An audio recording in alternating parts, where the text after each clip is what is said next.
और कोई डाउट है क्या प्रीवियस क्लास से? Is there any doubt? तुम लोग तो EMT ओपन किए हुए हो। Good morning, sir. Good morning. Good morning, sir.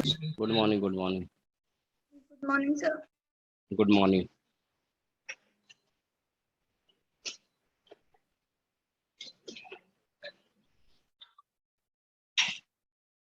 Good morning, sir. Good morning. Good morning sir. Good morning. Okay, तो हम लोग लास्ट क्लास में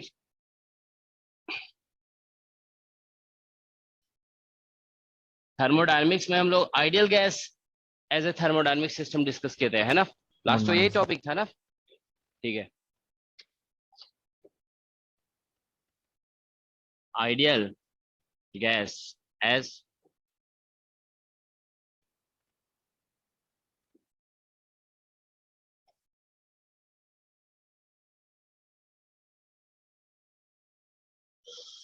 ठीक है। तो देखो, थर्मोडायनेमिक प्रॉपर्टी जो होती है ना, जैसे वो क्या करें अब,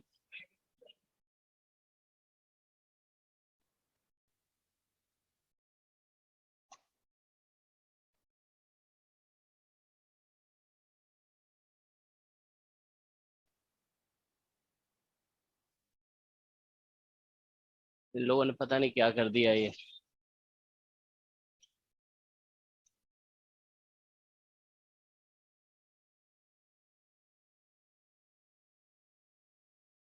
ये भी बंद हो गया।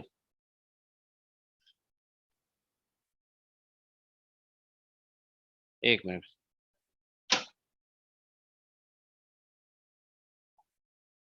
चलो, नहीं हो जाएगा अभी, इसमें यहीं पे रुकेगा।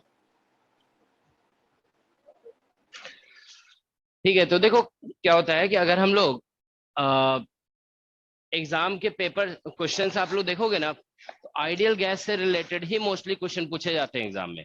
जितने भी क्वेश्चन पूछे गए हैं मोस्टली आप देखोगे आइडियल गैस के होते हैं। कुछ रियल गैस के क्वेश्चन होते हैं, बहुत डायरेक्ट होते हैं, ठीक है ना?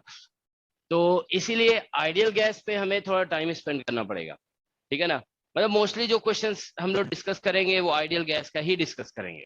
समझ लो, whole of the thermodynamics is based on ideal gas. Okay okay. तो देखिए, आइडियल गैस के प्रॉब्लम्स की बात अगर हम लोग करते हैं, प्रॉब्लम्स, तो प्रॉब्लम्स चाहे जो भी आता हो एग्जाम में, जैसे कहते हैं ना मैकेनिक्स में कोई भी क्वेश्चन पूछा जाता है तो उसे हम लोग सॉल्व कैसे करते हैं? न्यूटन्स इक्वेशन ऑफ मोशन, ठीक है ना? तो वैसे ही समझिए कि थर्मोडायनेमिक्स में आइडियल गैस का कोई भी क्वेश्चन आएगा ना, तो समझ लीजिए PV इक्वल टू NRT। ये तो आपको लगाना पड़ेगा। Most of the question will be solve by using this. Okay, अब मान लीजिए, देखिए आपको उसमें ऑब्जर्व करना होता है। कुछ फिनोमेना ऐसे होंगे ना जिसमें आपको समझ में आ जाएगा कि टेम्परेचर इज कांस्टेंट, ठीक है ना? तो टेम्परेचर कांस्टेंट है, तो टेम्परेचर कांस्टेंट कर दोगे तो उसका मतलब क्या हो गया? PV is constant. तो फिर हम लगा देंगे P initial equal to V initial, ठीक है? कुछ में ऐसा हो सकता है कि वॉल्यूम कांस्टेंट है, ठीक है ना? तो इस तरह से देखो, इसके डिफरेंट मतलब वेरिएंट्स आपको यूज करने होंगे। कभी कभी ऐसा हो सकता है कि नंबर ऑफ पार्टिकल कांस्टेंट है, तो नंबर ऑफ पार्टिकल कांस्टेंट है लेकिन सभी पैरामीटर चेंज हो रहे हैं, तो वहां पे फिर आप ऐसे लिख सकते हो PV/T is equal to NR। अब नंबर ऑफ पार्टिकल सिर्फ कांस्टेंट है, बाकी सब कुछ वेरी कर रहा है, तो हम लिखेंगे P1V1/T1 is equal to P2। तो एक दो हम जस्ट लिख देते हैं ताकि आप लोग को ध्यान में रहे, ठीक है ना? देखो, इफ टेम्परेचर कांस्टेंट है, ठीक है, जैसे आप देखोगे डिफरेंट, बस आपको नोटिस यही करना होता है कि प्रॉब्लम में हो क्या रहा है, what is happening in the problem. तो टेम्परेचर कांस्टेंट है तो हम लोग प्रॉब्लम को सॉल्व करने के लिए, ठीक है ना, P1V1 is equal to apply कर सकते हैं P2V2। फर्स्ट मतलब ये हो गया, ठीक है ना? अगर मान लीजिए कभी बोल दिया गया कि N कांस्टेंट है, N इज कांस्टेंट, तो आपको अप्लाई करना होगा P1V1/T1 is equal to P2V2/T2। इस तरह से मतलब डिफरेंट केसेस आपको अप्लाई करने होंगे, ठीक है ना? कभी ऐसा हो सकता है, सपोज करो कि प्रेशर इज कांस्टेंट, ठीक है ना, और साथ में, अच्छा इसमें टेम्परेचर हमने कांस्टेंट बोला है, नंबर ऑफ पार्टिकल भी कांस्टेंट है ऑब्वियसली, ठीक है ना? Number of particle is also constant, तो फिर टेम्परेचर और नंबर ऑफ पार्टिकल कांस्टेंट है तो हम PV equal to constant apply कर देंगे। इज दैट, यही होगा ना? अगर नंबर ऑफ पार्टिकल चेंज हो रहा है तब तो PV कांस्टेंट आप अप्लाई नहीं कर सकते हो, ठीक है? तो आप ये नोटिस करेंगे कि मोस्ट ऑफ द क्वेश्चन जो थर्मोडायनेमिक्स के होते हैं वो इसी से सॉल्व होगा। कुछ क्वेश्चन देखिए, तो पहला तो ये रिलेशन यूज होता है, some questions will be solved using this one also. u is equal to, हम लोग लास्ट क्लास में पढ़े थे ना, क्या था, n/2 और f इंटू RT, यही था ना, या f/2 हम लोग ऐसे लिखे हुए थे, है ना। चलो बात वही है, ठीक है ना। We had written like this, f/2 और इंटू nRT। तो some questions will be solved using this formula also. तो आप ये कह सकते हैं most of the question of thermodynamics, sorry ideal gas जो है ना, ये फॉर्मूला और ये फॉर्मूले से सॉल्व हो जाएगा। कुछ क्वेश्चन ऐसे हो सकते हैं जहां पे आपको एंट्रोपी का फॉर्मूला यूज करना पड़ सकता है। तो याद है हम लोग एंट्रोपी कैलकुलेट किए थे, what was entropy, S is equal to, देखो बहुत बेसिक फॉर्म भी अगर आप याद रखते हो ना, देखो ऐसे ध्यान, बस ऐसे सोच लो, हम लोग ऐसे लिखे हुए थे, TdS इज इक्वल टू ऐसे, या DS निकाले थे ना, तो dQ/T था, और dQ को फिर हम लोग लिख दिए थे PdV प्लस, नहीं उसको DU प्लस PdV लिख दिए थे, और फिर उसको इंटीग्रेट वगैरह किए थे, है ना। तो कुछ इस तरह का शायद फॉर्मूला आया था, है ना। DU को लिखा गया था तो N मतलब F/2 और इंटू N इंटू R, ऐसे ही था ना। और यहाँ पे था ln T, ऐसा था ln T, और प्लस क्या था, PdV/T था, NR है ना? LN V. हाँ, तो NR और ln V था, है ना, ln V, और प्लस सम ln V, ठीक है, और प्लस सम कांस्टेंट, ठीक है। तो कभी कभी जानते हो ये फॉर्मूले की जरूरत पड़ सकती है। तो आइडियल गैस का चाहे जो भी क्वेश्चन हो ना, आप ध्यान रखो कि most of the question in तीनों फॉर्मूले से सॉल्व हो जाएगा, ठीक है। अब देखिए साथ में बेसिक कॉन्सेप्ट्स तो रहेंगे ही, जैसे मान लीजिए अगर आइडियाबेटिक प्रोसेस है तो आपको आइडियाबेटिक का वर्क डन बताया गया, ठीक है ना। आइडियाबेटिक में P और V में क्या रिलेशन होता है, so those things will also be used, is that okay, if required, okay. तो ठीक है, तो हम लोग एक दो क्वेश्चन देखो पिक करते हैं, ठीक है। और कभी कभी जानते हो मतलब कुछ मैकेनिकल सिस्टम भी दिया हुआ होता है, जैसे कुछ क्वेश्चन ऐसे होंगे ना जिसमें हो सकता है कि मैकेनिक्स का थोड़ा बहुत कॉन्सेप्ट यूज होगा। जैसे मतलब कभी कभी पिस्टन वगैरह का क्वेश्चन होता है ना, तो उसमें ये लिखा हुआ हो सकता है कि पिस्टन इक्विलिब्रियम में है, इक्विलिब्रियम में है, तो इसका मतलब क्या होगा, अपवर्ड फोर्स इक्वल टू, एक क्वेश्चन हम लोग डिस्कस किए थे ना लास्ट क्लास में, प्रेशर का वेरिएशन का, ठीक है ना। तो उसमें हम लोग बेसिकली देख रहे थे कि एक equilibrium of a bulk consider किया गया था, तो upward force equal to downward force, इस तरह से हम लोग डिस्कस कर रहे थे, ठीक है। ऑलराइट, तो देखो एक दो पहले हम आइडियल गैस का कुछ क्वेश्चन कराते हैं, उसके बाद फिर हम लोग रियल गैस डिस्कस करेंगे, इज दैट ओके, ठीक है। तो देखो लास्ट क्लास में हम लोग बेसिकली एक variation of pressure consider discuss किए थे ना, variation of pressure with height, है ना। और उसमें साथ साथ हम लोग वेरिएशन ऑफ नंबर डेंसिटी भी डिस्कस किए थे। तो स्टार्ट वहीं से करते हैं, ठीक है ना। देखो क्वेश्चन इज, वो भी डिस्कशन आइडियल गैस के लिए था, ठीक है ना। सो क्वेश्चन इज, कैलकुलेट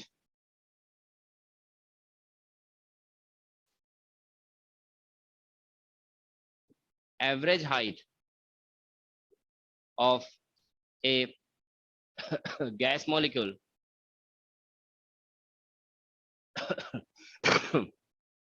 ठीक है, मॉलिक्यूल, आप समझ जाओगे मॉलिक्यूल लिखा हुआ है, ठीक है ना, इन atmosphere at temperature capital T। देखो ये उसी से रिलेटेड डिस्कशन है, इसलिए हम ये करा दे रहे हैं, ठीक है ना। तो ये क्वेश्चन हम सॉल्व कराते हैं, उसके बाद आप लोग बेसिकली अदर क्वेश्चंस को अटेम्प्ट करोगे, ठीक है ना। सो calculate average height of A gas molecule in atmosphere at temperature T। T temperature पे देखो हम लोग सभी जानते हैं एटमॉस्फेयर में डिफरेंट मॉलिक्यूल्स डिफरेंट हाइट पे हैं, ठीक है ना। तो हम एवरेज हाइट निकालना चाहते हैं, सभी मॉलिक्यूल्स का हाइट अलग अलग है ना, तो उसका एवरेज निकाला जा सकता है कि नहीं निकाला जा सकता है, निकाल सकते हैं, ठीक है ना। तो हमें एवरेज हाइट निकालना है, ठीक है ना। तो ठीक है, तो देखिए यहाँ पे सपोज हम लोग लास्ट क्लास में ये डिस्कस किया था कि मान लेते हैं ये सी लेवल है, सी लेवल, इज दैट ओके।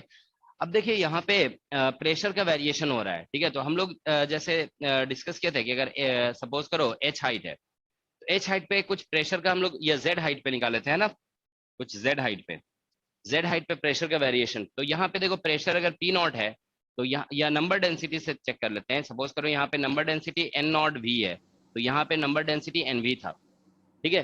तो एन वी हम लोग कैलकुलेट किए थे लास्ट क्लास में, है ना।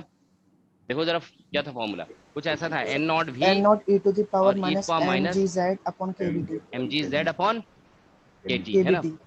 केबीटी। ठीक है, so this is how we had, this is what we had calculated actually, ठीक है ना, ये लास्ट क्लास में कैलकुलेट किया गया था।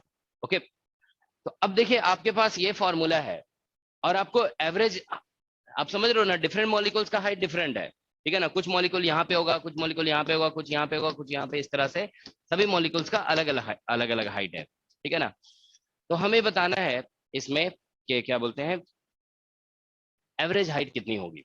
ओके, ठीक है, तो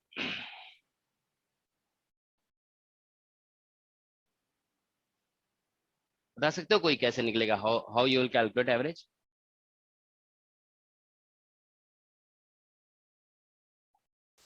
देखो ये कैसे निकाला जाएगा, एनवी कैसे डिफाइन करते हो, how do you define n v? ये नंबर डेंसिटी है ना, नंबर पर यूनिट वॉल्यूम। तो हम क्या करेंगे, देखो यहाँ पे एक छोटा सा वॉल्यूम कंसिडर करेंगे, इसको हम मान लो बोल देते हैं डी टॉ या डीवी, जो भी बोलो, ठीक है ना, डी टॉ बोल देते हैं सपोज करो। इसकी हाइट जो है ना डीजेड ले लो, कुछ क्रॉस सेक्शन एरिया ए ले लेते हैं, ठीक है ना। तो हम इसमें मान लेते हैं कि इसके अंदर जो है ना डीएन नंबर ऑफ मॉलिक्यूल्स है, डीएन नंबर ऑफ मॉलिक्यूल्स। तो देखो यहाँ पे एनवी को आप ऐसे लिख सकते हो, डीएन बाई डी टॉ, तो that will be equal to n not और इंटू वी और e to the power minus m g z और बाई के बी टी, ठीक है, this is what we get. तो यहां से देखिए डीएन आप निकालोगे ना, तो डीएन इज इक्वल टू हो जाएगा एन नॉट वी और e to power minus m g z और by k B T, okay, k B T और इंटू डी टॉ। तो डी टॉ को आप ऐसे ए इंटू डी जेड लिख दोगे, ठीक है ना। ये डी टॉ देखो हम लोग यहाँ पे इसका वॉल्यूम जो है ना, cross section area into height ऐसे लिखा जाता है ना वॉल्यूम, तो ये लिख दिया जाएगा, ठीक है। तो ये number of particles in small volume d v और in small volume d tau कह सकते हो एट ए हाइट जेड। देखो यहाँ जेड यूज हो रहा है ना, तो ये कह सकते हो ये स्मॉल नंबर ऑफ मॉलिक्यूल्स है in small volume d tau. Is that okay? अब देखिए अगर हम इसको टोटल नंबर ऑफ मॉलिक्यूल से डिवाइड कर देते हैं, if we divided by total number of molecule, ठीक है ना, तो जानते हो ये प्रोबेबिलिटी बन जाएगा, ठीक है, probability of finding the particle at height Z. Okay, तो अगर आप ये निकालना चाहते हो ना, प्रोबेबिलिटी ऑफ फाइंडिंग पार्टिकल, ठीक है ना, ये पार्टिकल्स लिख दो, प्रोबेबिलिटी ऑफ फाइंडिंग पार्टिकल्स, ठीक है ना, एट हाइट जेड, ठीक है, इन ठीक है ना, in volume d tau. In volume d tau में अगर हम क्या बोलते हैं पाए जाने की प्रोबेबिलिटी निकालेंगे ना, तो प्रोबेबिलिटी देखो इसको पी आर लिख दे रहे हैं, that will be d n by n, ठीक है। प्रोबेबिलिटी ऐसे निकलता है ना, जैसे मान लो किसी डाइस को आप ऐसे थ्रो करते हो, ठीक है ना, मान लो 10 टाइम्स आपने थ्रो किया, तो उसमें देखते हैं सपोज करो हम 2 आने की प्रोबेबिलिटी निकालना चाहते हैं, तो हम देखेंगे 2 कितनी बार आया है ना, ठीक है। तो 10 टाइम्स थ्रो किया आपने, 2 कितनी बार आया है, ठीक है ना, तो आप फिर इस तरह से प्रोबेबिलिटी निकाल लेते हो। तो मतलब अगर नंबर ऑफ ट्रायल को आप बढ़ाते हो तो अल्टीमेटली बेसिकली उसमें 1/6 के क्लोज आंसर आने लगता है, ठीक है ना, क्योंकि 2 एक है और टोटल नंबर ऑफ आउटकम जो है 6 हो जाते हैं उसमें, ठीक है ना। तो बेसिकली प्रोबेबिलिटी ऐसी होता है ना कि नंबर ऑफ फेवरेबल आउटकम और divide bye total number of outcome, इस तरह से लिखा जाता है, ठीक है ना। तो यहाँ पे total number of particle n है और उसमें से हम देखो ये लिख रहे हैं ना, probability of finding particle at height z in volume d tau. तो डी टॉ में आप देख रहे हो dn पार्टिकल्स हैं, तो ये प्रोबेबिलिटी हो जाएगा, ठीक है ना। तो ये basically n not v just a constant है यहाँ पे, ठीक है ना, बाई n, और यहाँ पे e to the power minus m g z और बाई के बी टी, ठीक है ना। तो ये बेसिकली हमारा प्रोबेबिलिटी कैलकुलेट हो गया, ठीक है। अब देखो प्रोबेबिलिटी को यूज करके जानते हो आप एवरेज निकाल सकते हो, ठीक है ना। जब भी आप किसी डिस्कशन में प्रोबेबिलिटी जान जाते हो ना, then you can calculate average, ठीक है ना। देखिए एवरेज जैसे हम आपको एक बार साइड में देखो हिंट देते हैं, ठीक है ना, तो आपको समझ में आ जाएगा। सपोज क्वेश्चन ये पूछा जाता है ना कि सपोज हम ये कहते हैं कि एक डाइस है हमारे पास, ठीक है ना, suppose this is a dice, ठीक है ना, और इसको हमने सपोज करो कि 5 बार हमने थ्रो किया, ठीक है ना, और हमारा आउटकम जो है ना, ठीक है, आउटकम हमारा इस तरह से है, सपोज 5 बार थ्रो किया तो हमारा सपोज करो 2 आया एक बार, ठीक है ना, 2 कम्स, मतलब इस तरह से आउटकम है, मान लो 2 2 3 4, ठीक है ना, मान लो 2 ऐसा आ गया, समझ गया ना, हमने कितनी बार थ्रो किया, 5 बार, ठीक है ना। तो हमारा ये आउटकम है, ठीक है ना। तो अब देखो यहाँ पे अब हम बोलते हैं इसका आप एवरेज निकालिए, सभी नंबर्स का एवरेज निकालो। तो एवरेज कैसे निकालोगे? आप बोलोगे कि जितने नंबर्स हैं उसको ऐड करो और टोटल से डिवाइड कर दो, तो एवरेज निकालते हैं। देखो एवरेज नंबर अगर निकालोगे यहाँ पे मान लो तो कैसा होगा, देखो 2 कितनी बार है, 3 बार है, तो 3 टाइम्स 2 लिख देंगे और प्लस 3 और प्लस 4, ठीक है ना, और डिवाइडेड बाय क्या लिखोगे 5, ऐसे लिख दो। तो देखो यहाँ पे क्या होगा कि 3 टाइम्स 3/5 आ गया और इंटू 2 और प्लस 1/5 इंटू 3 और प्लस ऐसे लिख सकते हो। देखो हम बस समझाने के लिए कर रहे हैं, ठीक है ना, प्लस 1/4 और into sorry 1/5 into 4। Can we write like this? ठीक है। तो देखो इसमें अगर हम पूछते हैं, देखो इसमें 2 की प्रोबेबिलिटी कितनी है, व्हाट इज, जैसे हम 5 बार थ्रो किए और तो हम पूछते हैं 2 आने की प्रोबेबिलिटी क्या है इस रिजल्ट के अकॉर्डिंग, ठीक है ना। तो आप ऐसे लिखोगे ना, 2 की प्रोबेबिलिटी कितनी है, 2 3 बार आया है आउट ऑफ 5 है ना, तो 2 आने की प्रोबेबिलिटी कितनी है, 3/5 आ रहा है, ठीक है ना। उसी तरह से 3 आने की प्रोबेबिलिटी कितनी है, तो एक बार आया है 5 बार में, तो 1/5 हो गया। तो देखो हम प्रोबेबिलिटी बेसिकली हम निकाल क्या रहे थे, एवरेज निकाल रहे थे। तो ये बेसिकली हम इसको ऐसे बोल सकते हैं, this is probability of 2 into 2 हो गया, ठीक है ना, प्लस ये प्रोबेबिलिटी ऑफ 5 है और सॉरी प्रोबेबिलिटी ऑफ क्या है 3 है ना, प्रोबेबिलिटी ऑफ 3 इंटू 3 और प्लस, ठीक है ना, यहाँ पे प्रोबेबिलिटी ऑफ 4 है ये और इंटू 4, ठीक है ना। Is that okay? तो देखो हम एवरेज नंबर निकाल रहे थे, तो एवरेज का तरीका यही होता है कि सम कर दो, सभी को सम कर दिया हमने और डिवाइड कर दो टोटल से, ठीक है ना। तो हम 2 + 2 + 2 3 बार ना लिख करके 3 इंटू 2 लिख दिए थे, ठीक है। तो देखो एवरेज निकालने का तरीका समझ में आ गया ना। एवरेज निकालने का तरीका ये होगा कि आप अगर आपके पास जो भी नंबर है उस नंबर को उसकी प्रोबेबिलिटी से मल्टीप्लाई करिए, उसके बाद क्या करिए, सम, उसके बाद sum करना पड़ेगा। तो ये एवरेज निकालने का तरीका होता है, ठीक है ना। तो जैसे मान लो एवरेज नंबर निकालना है ना, तो इसको ऐसे लिख दिया जाता है, देखो समेशन ऑन आई, या मान लो summation on getting a number, मान लो नंबर हमारा हम एन स्मॉल एन है, ठीक है ना, तो इंटू एन, ठीक है ना, इस तरह से लिख सकते हो और फिर हम एन पे सम कर दे रहे हैं, ठीक है। तो नंबर का समेशन निकालना है तो इस तरह से आप समेशन निकाल सकते हो, सॉरी इस तरह से एवरेज निकाल सकते हो। तो ये एवरेज निकालने का बेसिक मैथमेटिकल टेक्निक है, समझ गया ना, अगर आप प्रोबेबिलिटी जानते हैं तो यहाँ पे जानते हो, यहाँ पे हमने प्रोबेबिलिटी निकाल लिया, ठीक है ना। तो प्रोबेबिलिटी निकाल लिया, तो अब हम इसको यूज करके एवरेज निकाल सकते हैं। Is that okay? तो अच्छा आप सभी जानते हो कंटिन्यूअस केस में समेशन रिप्लेस किससे होता है, इंटीग्रेशन से। तो जानते हो मतलब क्वांटम मैकेनिक्स में भी जितना भी एवरेज का कॉन्सेप्ट है ना, जैसे हम लोग उसमें एक्सपेक्टेशन वैल्यूज वगैरह जो निकालते हैं वो सारे इसी पे बेस्ड है, ठीक है। आप किसी भी क्वांटिटी का एवरेज निकालना चाहते हो तो उसको बस प्रोबेबिलिटी से मल्टीप्लाई कर देते हो आप, ठीक है ना, और इंटीग्रेट करते हो, ठीक है। तो ये बेसिक टेक्निक है प्रोबेबिलिटी का। तो हम लोग यहाँ पे जैसे आप एवरेज हाइट निकालना चाहते हैं, देखो हाइट क्या था हमारा, एवरेज हाइट इज जेड, है ना, हाइट यहाँ पे z है, तो हम एवरेज हाइट निकालना चाहते हैं, तो हम क्या करेंगे z इंटू और प्रोबेबिलिटी, ठीक है ना। इसको ऐसा करो, ये प्रोबेबिलिटी लिखो या इसको pz भी बोल सकते हैं, probability of finding particle at height z है, तो इसको हम ऐसा करो p r ने लिख करके क्या लिख दे रहे हैं pz। ये बेसिकली हाइट z पे निकालने के लिए बोला गया है ना, तो pz लिख देते हैं। तो हम देखो यहाँ पे क्या करेंगे, z इंटू pz लिख देंगे, ठीक है ना, और इज दैट ओके? तो और इसको हम लोग इंटीग्रेट कर देंगे, ठीक है ना, वी विल इंटीग्रेट इट, तो बस इससे आंसर आ जाएगा, ठीक है। तो that will give us the probability, is that okay? तो बस इसे इंटीग्रेट करोगे। अच्छा एक चीज ये ध्यान रखोगे यहाँ पे, ठीक है, कि देखो ये प्रोबेबिलिटी है, तो अगर हम टोटल प्रोबेबिलिटी निकालते हैं तो आप जानते हो किसी भी सिचुएशन में टोटल प्रोबेबिलिटी कितनी होती है, 1 होती है। 1. तो अगर मान लो देखो ये है probability of finding A particle at height z, अगर मान लो हम इसको पूरा इंटीग्रेट कर दें ऑन ऑल z, ठीक है ना। अच्छा इसमें कुछ छूटा था क्या, इसमें छूटा है ना यहाँ पे, ये a इंटू डी जेड, ये a इंटू डी जेड छूटा है ना इधर, हाँ। तो अगर हम देखो इसको इंटीग्रेट कर दें ऑन ऑल जेड पे इंटीग्रेट कर दें, तो इस हमें कितना मिलना चाहिए, 1 मिलना चाहिए ना। तो इसको देखो हम ऐसा कर सकते हैं कि we can say that suppose we are integrating on all z we should get 1, okay. तो हम लोग यहाँ उससे जानते हो हमें ये बेसिकली एन नॉट जो यहाँ लिखा गया ना नोन जैसा, ये बेसिकली कैलकुलेट हो जाएगा, ठीक है ना। तो देखो यहाँ पे चलो ठीक है, अभी तो हम यहाँ पे इसको ऐसे लिख देते हैं, ठीक है ना। तो यहाँ पे हमारे पास देखो ऐसा आ जाएगा result n not v by n, और ये यहाँ पे z है पहले से, ठीक है ना। N not v by n actually बाहर हो जाएगा, ठीक है। इसको देखो n not v by n this will be outside, और यहाँ से a भी आउटसाइड होगा, और यहाँ पे z e to the power minus mgz और डिवाइडेड बाई kbt, ठीक है ना, और dz हो जाएगा, ठीक है ना। और मान लो एटमोस्फेयर की हाइट 0 से लेकर हाइट जनरली एटमॉस्फेयर का लार्ज माना जाता है, ठीक है ना। तो इसको हम अभी फॉर द मतलब ऐसा होगा ना कि डेंसिटी ऊपर धीरे धीरे जाकर के जीरो हो जाएगी, ठीक है ना। तो हम यहाँ पे मान लेते हैं कि अभी इन्फिनिटी तक इंटीग्रेट कर रहे हैं इसे, ठीक है ना। तो ये देखो यहाँ पे, ठीक है, तो ये हमारा एवरेज हाइट निकल जाएगा। तो इसको आप इजिली इंटीग्रेट कर सकते हो, देखो ए एन नॉट वी और डिवाइडेड बाई एन हो जाएगा, और इसको क्विकली इंटीग्रेट कर दो। Can anyone tell what this is? इसको आप गामा फंक्शन से इंटीग्रेट कर सकते हो ना।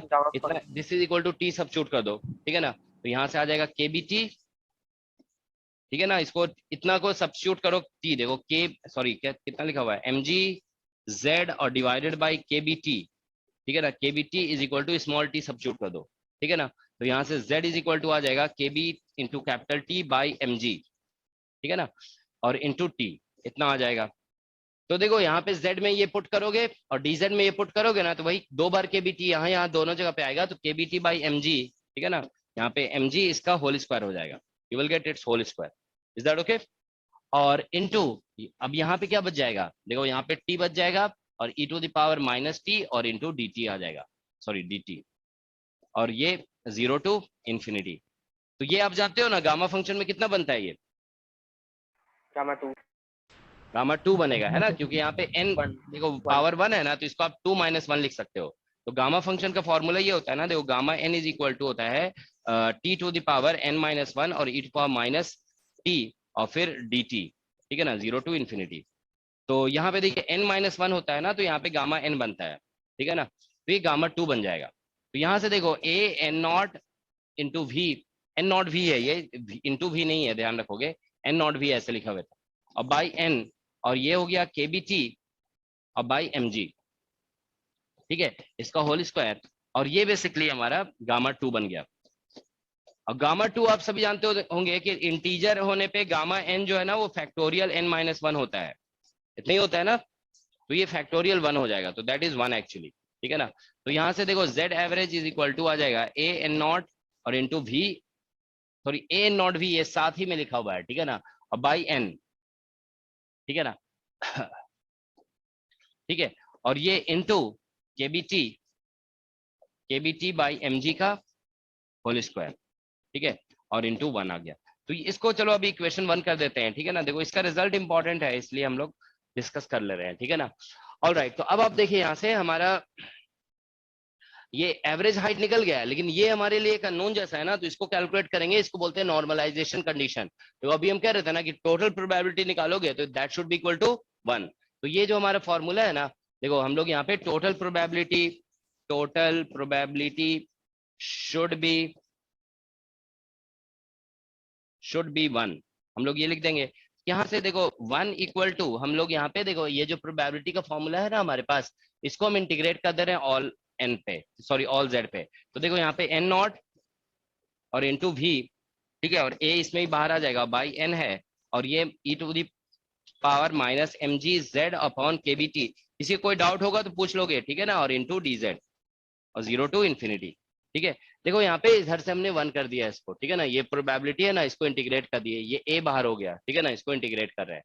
तो फिर से जानते हो यही सब्स्टिट्यूशन इसमें भी कर दोगे, z इज इक्वल टू, यहाँ पे ये जो सब्स्टिट्यूशन हम किए थे ना, यहाँ पे m g Z by k B t को 1 लिख दोगे, तो यहाँ पे भी M g z k B t को सॉरी टी लिख दोगे इसको, ठीक है ना। तो यहाँ से आ जाएगा 1 is equal to a n not और इंटू वी और बाई कैपिटल N और इंटू, यहाँ पे देखो m g z k B t को आप स्मॉल टी पुट करोगे ना, तो e पावर माइनस टी और डी टी हो जाएगा, और 0 टू इंफिनिटी, और यहाँ पे कितना आएगा के बी टी और by M g, will you get this?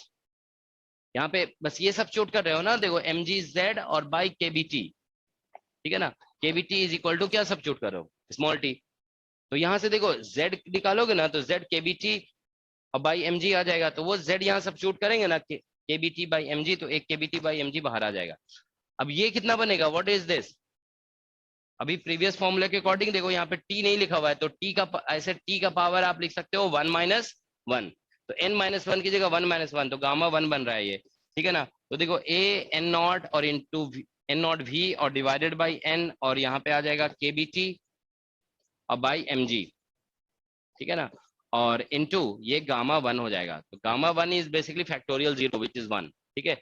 So therefore you get here, यहां से देखो ए और इनटू ये जो एन नॉट भी लिखा हुआ है ना बाई एन, इसका वैल्यू अगर आप निकाल लेंगे तो that it comes out to be, देखो यहाँ से बस क्रॉस मल्टीप्लाई कर रहे हैं इधर, एम जी और divided by k B T, ठीक है ना, ये रिजल्ट आ रहा है। ठीक है, इतना ही आ रहा है ना। Are you all getting this? तुम लोग Yes, sir. कहीं ऐसा तो नहीं कि बिल्कुल लॉस्ट हो गए तुम लोग? फॉलो कर पा रहे हो ना कैलकुलेशन को कहीं?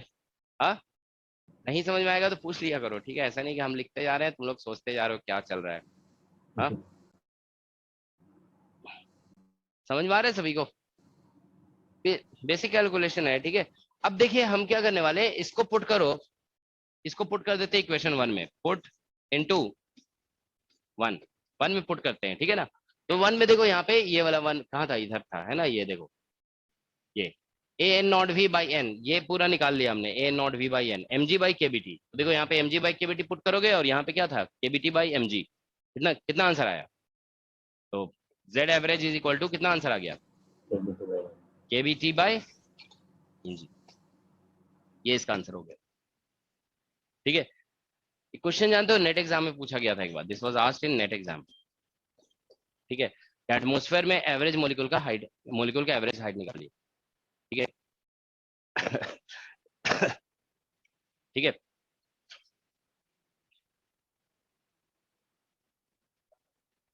अरे कभी कभी आ जाता है जानते हो, मतलब कभी उसमें जानते हो बेसिकली नहीं नहीं, हाँ नंबर डेंसिटी निकालनी पड़ेगी पहले, बिना नंबर डेंसिटी के ये नहीं बनेगा। जानते हो एक्चुअली नेट एग्जाम में जानते हो थर्मोडायनेमिक्स जो है ना 5 मार्क्स में आता है, थर्मोडायनेमिक्स का क्वेश्चन जब भी आता है ना वो 5 मार्क्स में ही आता है, ठीक है ना। तो इसीलिए पता नहीं थर्मोडायनेमिक्स शायद 5 में आता है कि, मुझे इतना ध्यान नहीं है, लेकिन ज्यादातर 5 में ही आता है वो, ठीक है ना। तो इसीलिए हो सकता है 5 मार्क्स में पूछा गया हो, लेकिन आया है, this question was asked in NET exam, ठीक है। तो मतलब नंबर डेंसिटी पहले निकालना पड़ेगा, ठीक है ना। तो और उसके बाद ही ये निकल सकता है, डायरेक्ट नहीं निकल सकता है, ठीक है ना। ऑलराइट, तो ये दोनों क्वेश्चन जानते हो इंपॉर्टेंट है, एक नंबर डेंसिटी का वेरिएशन का और दूसरा ये एवरेज हाइट का, ठीक है। This two are important questions actually. और जानते हो ये सब इरोडोम में दिया हुआ है, ठीक है। हमें मतलब आई वाज रियली सरप्राइज जब हम पहली बार जानते हो थर्मोडायनेमिक्स के क्वेश्चंस हम इरोडोम के देखे, तो जानते हो मुझे ऐसा लगता है कि मतलब जितने भी थोड़ा सा out of trend question exam में पूछे गए हैं ना, वो सारे इरोडोम वाले ही पूछे गए हैं। मतलब एक क्वेश्चन जेस्ट में पूछा गया कि सिलेंडर रोटेट कर रहा है, उसके अंदर गैस मॉलिक्यूल है, that is exactly taken from इरोडोम, ठीक है ना। और ये सब जो भी नंबर डेंसिटी के वेरिएशन वगैरह क्वेश्चन है सब कुछ उसमें दिया हुआ है, ठीक है। तो उसको अटेम्प्ट कर लोगे आप लोग, ठीक है ना, इरोडोम के क्वेश्चन, ठीक है। अभी इसमें किसी कोई डाउट तो नहीं है ना? ये जानते हो एक इंपॉर्टेंट टेक्निक देखो आपको बताया गया, देखो प्रॉब्लम को प्रॉब्लम की तरह मत देखा करो, समझ गया ना। जानते हो इससे आप देखो कि इस प्रॉब्लम से आपने क्या सीखा है। ये जो आपको बताया गया ना कि प्रोबेबिलिटी अगर आप जानते हो कहीं पे, ठीक है ना, तो उसको यूज करके एवरेज कैसे निकाल सकते हो, this is an important concept, okay. ये जानते हो जनरल क्वेश्चन भी एग्जाम में आ जा सकता है ऐसे कि कभी किसी, कभी देखो इसमें से जानते हो अगर हम मान लीजिए जेड को हटा देते हैं ना, तो फिर ये जो टर्म बचेगा ना उसको प्रोबेबिलिटी डेंसिटी भी बोलते हैं, ठीक है। तो कभी कभी जानते हो क्या होता है कि एक क्वेश्चन में ऐसा हो सकता है कि probability density for some variable दिया हो सकता है, मतलब जनरल क्वेश्चन हो सकता है मैथमेटिक्स का कि probability density for some variable is this, what is the average value of that variable, is that okay. तो इसका मतलब आप समझ रहे हो, देखो इसमें से z हटा देंगे, dz हटा देंगे, तो क्या बोला जाएगा फिर इसको, प्रोबेबिलिटी डेंसिटी, समझ गया ना। तो अब आप देखिए इसका मतलब ये है कि प्रोबेबिलिटी डेंसिटी आप जानते हैं, और मान लीजिए एवरेज निकालना है, सपोज जेड का एवरेज निकालना है, तो क्या क्या आप क्या कहोगे, क्या क्या मल्टीप्लाई करोगे। देखो हम डीजेड को हटा करके इस टर्म को क्या बोल रहे हैं, प्रोबेबिलिटी डेंसिटी। तो इसका मतलब ये होता है कि प्रोबेबिलिटी डेंसिटी लिखना होगा आपको, जिस वेरिएबल का एवरेज निकालना है उसको लिखना पड़ेगा, और साथ में डीजेड से इंटीग्रेट करना है। अगर प्रोबेबिलिटी डेंसिटी दिया हुआ है तो मतलब आपको डीजेड खुद से इंक्लूड करना पड़ेगा, इज दैट ओके। तो देखो हम ये बता देते हैं, ये जनरल कॉन्सेप्ट है, ठीक है ना। तो नीचे जनरल गामा वन कैसे लिखा आपने? गामा वन कैसे लिखे, कहाँ पे, इसीलिए तो नीचे पूछ रहे वाले थे कि इंटीग्रेशन में। तुम लोग गामा फंक्शन जानते हो कि नहीं जानते हो, ये बताओ। ये इंटीग्रेशन था यहाँ पे, देखो t to power minus t d t. देखो सबसे पहले ये सोचा करो, हमेशा रिलेट किया करो, पढ़ने का तरीका यही होता है कि आप जब किसी चीज को मिस कर रहे हो, नहीं समझ पा रहे हो ना, तो उसका बेसिक पे जाओ, ठीक है ना। गामा फंक्शन क्या लिखा है, गामा एन इक्वल टू क्या होता है, जानते हो कई बार हमने देखा है कि स्टूडेंट मतलब किसी एक पर्टिकुलर डॉट पे ज्यादा फोकस करते हैं, उसके बेसिक पे नहीं फोकस करते हैं, ठीक है ना। अब गामा फंक्शन देखो, ये नहीं समझ में आया तो आप ये देखो ना, इसको इस पे फोकस करो, ठीक है। गामा एन क्या होता है, t to the power n minus one, ठीक है, 0 to infinity e minus t d t. अब आप देखिए यहाँ पे हमारे इंटीग्रेशन में इसकी जगह हमने टी सब्स्टिट्यूट किया, ठीक है ना, तो यहाँ पे डी टी आ जाएगा और एक फैक्टर ये बाहर आ गया। हमारे पास सिर्फ इतना बच रहा है, e power minus t d t, t नहीं है तो हमने क्या लिख दिया, टी का पावर 1 - 1 लिख सकते हैं ना, टी पावर 0 1 हो जाएगा। अब आप बताइए ये गामा 1 नहीं है तो क्या है ये, क्या है ये, इससे मैच नहीं कर रहा है। यहाँ पे एन इक्वल टू 1 पुट करोगे तो मैच कर जाएगा ना, तो गामा 1 आ गया। इसीलिए बेसिक पे फोकस करो, सब समझ में आएगा, ठीक है ना। तो गामा फंक्शन का फॉर्मूला यूज किया गया यहाँ पे, तभी तो ये गामा 1 हो गया। ओके, और गामा 1 कितना होगा, गामा 1 इज 1, क्योंकि गामा एन जो होता है ना फैक्टोरियल एन माइनस 1 होता है, तो गामा 1 जो है हमारा, गामा 1 जो है फैक्टोरियल 0 हो जाएगा, फैक्टोरियल 0 इज 1, ठीक है। ऑलराइट, ठीक है, हाँ बोलो।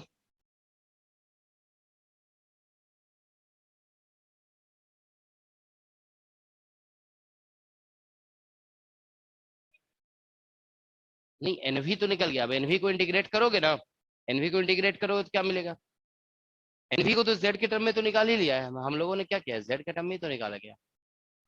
एनवी हमारा क्या है, किसके टर्म में है, देखो यहाँ पे, NV is written in terms of z. अब एनवी को इंटीग्रेट करोगे ना अगर, तो इसका मतलब आपको लगभग आप ये कह सकते हो कि आप टोटल नंबर ऑफ पार्टिकल निकाल रहे हो। अब करके देखोगे, ठीक है ना। किसको लिख दें एनवी का फंक्शन, जेड को, चलो एक बार करके देख लोगे, नहीं होगा फिर डिस्कस कर लेंगे, ठीक है ना। सर नीचे वाले है ना, इंटीग्रेशन को डायरेक्ट किया तो माइनस साइन आ रहा है सर। तुम गलत कर रहे होगे ना, ठीक है, गलत करोगे तो माइनस आएगा ही, उसको सही कर लोगे, ठीक है ना, माइनस नहीं आएगा। देखो किसको, तुम किसको बोल रहे हो, देखो इसको बोल रहे हो कि इसको इंटीग्रेट किया डायरेक्ट तो माइनस साइन आ गया। देखो e power minus t d t, देखो हम आपको कुछ बेसिक चीजें बता रहे हैं। देखो मैथमेटिक्स जानते हो, फाइनमैन का एक बार ये कहना था कि हम मैथमेटिक्स हम लोग खुद डेवलप कर सकते हैं, हमें मैथमेटिशियन की जरूरत नहीं है। अब तुम लोग ऐसी बात करते हो, देखो यहाँ पे क्या बोलते हैं, माइनस कैसे आएगा, देखो हम बिना इंटीग्रेशन के जस्टिफाई कर सकते हैं कि माइनस हो ही नहीं सकता। इंटीग्रेशन लिमिट कितना है, 0 से इन्फिनिटी। इंटीग्रेशन का बेसिक मीनिंग आप समझो क्या होता है, इंटीग्रेशन का मतलब समेशन होता है। एक स्टूडेंट कह रहा है इससे माइनस आ गया, कैसे आ सकता है माइनस, आप ये देखिए ये फंक्शन कभी एक्सपोनेंशियल फंक्शन कभी भी नेगेटिव होता ही नहीं है। अब आप इंटीग्रेशन का मतलब समेशन होता है, तो पॉजिटिव नंबर्स को आप सम कर रहे हो, माइनस कैसे आ जाएगा। अच्छा, किसमें, सर प्लस 1 नहीं आ रहा है। -1/12 वाला, ओह अच्छा, प्लस 1। हाँ। तो ये जो है ना बेसिकली अभी जो है ना, आप ये मान के चलो पॉजिटिव टर्म का सम कर रहे हो, पॉजिटिव आएगा, कभी जो है ना माइनस नहीं आ सकता ये, ठीक है। चलो ये एक क्वेश्चन हो गया, आप दूसरे क्वेश्चन पे आते हैं, ठीक है ना। देखो ये क्वेश्चन थोड़ा सा ट्रेंड से हटा हुआ क्वेश्चन है, ये थोड़ा टफ क्वेश्चन है, ठीक है ना। अच्छा चलो हम ये जनरल कॉन्सेप्ट बता रहे थे ना, जनरल कॉन्सेप्ट देखो ये साथ साथ बता देते हैं। जैसे मान लो हम एफ ऑफ एक्स को बोलते हैं, सपोज करो प्रोबेबिलिटी डेंसिटी, ठीक है। कभी एग्जाम में जानते हो ऐसा क्वेश्चन आ सकता है, ध्यान रखोगे कि कोई एक प्रोबेबिलिटी डेंसिटी दिया हुआ हो सकता है, ठीक है ना। तो अगर आप मान लीजिए एक्स एवरेज निकालते हो ना, तो ये ऐसे बनेगा, x average is equal to x लिखोगे, प्रोबेबिलिटी डेंसिटी लिखोगे और dx लिख दोगे, ठीक है ना। और जो भी इसका इंटरवल होगा ना उस पर इंटीग्रेट कर दोगे, ठीक है। उसी तरह से एक्स स्क्वायर एवरेज निकालना है ना, तो बस यहाँ पे लिखोगे एक्स स्क्वायर प्रोबेबिलिटी डेंसिटी और इंटू dx, ठीक है। ऐसे क्वेश्चंस कभी आ सकते हैं एग्जाम में, ठीक है ना। कोई प्रोबेबिलिटी डेंसिटी ऐसे फंक्शन में दे दिया गया और आपसे वेरिएबल जो इसमें यूज हो रहा है ना उसका एवरेज या उसका आरएमएस वैल्यू, तो यहाँ देखो ये इस मीन स्क्वायर निकल गया ना, अब इसका रूट लगा देंगे तो क्या निकल जाएगा, आरएमएस वैल्यू, ठीक है ना। तो ये जनरल कॉन्सेप्ट है, ध्यान रखेंगे, प्रोबेबिलिटी डेंसिटी से आप एवरेज निकाल सकते हो हमेशा।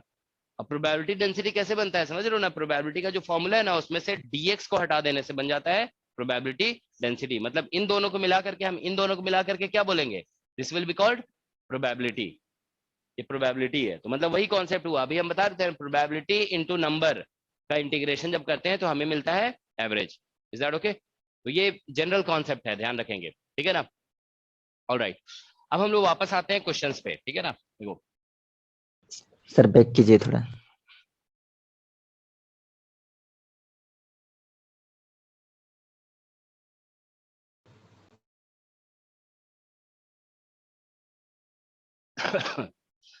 क्वांटम मैकेनिक्स टोटली इसी पे बेस्ड ही है एक्चुअली, समझ गए ना। ओके, अब देखो यहाँ पे नेक्स्ट एक क्वेश्चन देखो इरोडोव की बुक में दिया हुआ है, ठीक है ना। पहले आप लोग लेकिन असाइनमेंट अटेम्प्ट कर लोगे, ठीक है ना, उसके बाद इरोडोव पे जाओगे, ठीक है ना। तो देखो इरोडोव में एक क्वेश्चन दिया हुआ है इस तरह से कि एक कंटेनर है, यहाँ पे ग्रेविटी प्रेजेंट है, ठीक है।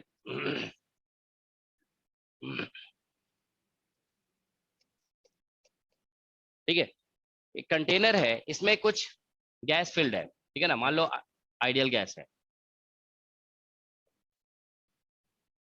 आइडियल गैस, यहाँ पे भी आइडियल गैस है,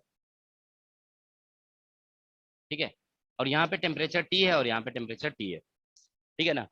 और इन दोनों का वॉल्यूम का रेशियो जो है ना, मतलब इसका वॉल्यूम अगर मान लो V0 है, तो मतलब आप ये कह सकते हो, अभी सपोज करो इसका वॉल्यूम V1 है और इसका वॉल्यूम V2 है, ठीक है ना।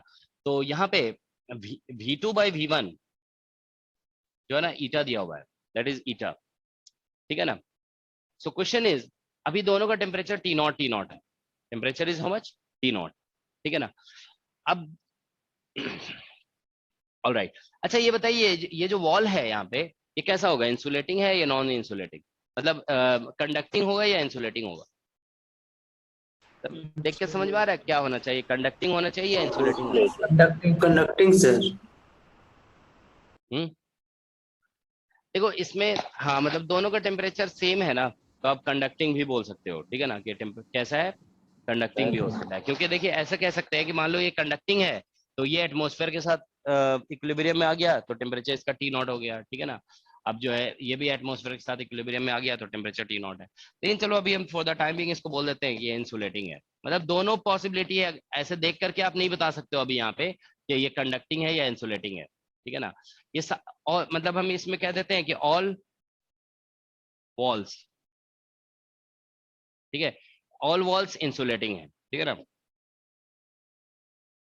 मतलब ऐसे बताया नहीं जा सकता है अभी, समझ गया ना, इस सिचुएशन को देखकर नहीं बताया जा सकता है कि इंसुलेटिंग है या कंडक्टिंग है। क्योंकि आप अगर कंडक्टिंग भी बोलोगे ना तो भी वैलिड हो जाएगा, क्योंकि मान लो एटमॉस्फेयर का टेम्परेचर T0 है, तो इसका भी T0 हो गया, इसका भी T0 हो गया, कंडक्टिंग भी जस्टिफाइड है, ठीक है ना। लेकिन अभी हम बोल रहे हैं मान लो इंसुलेटिंग एटमॉस्फेयर का कुछ और टेम्परेचर होगा।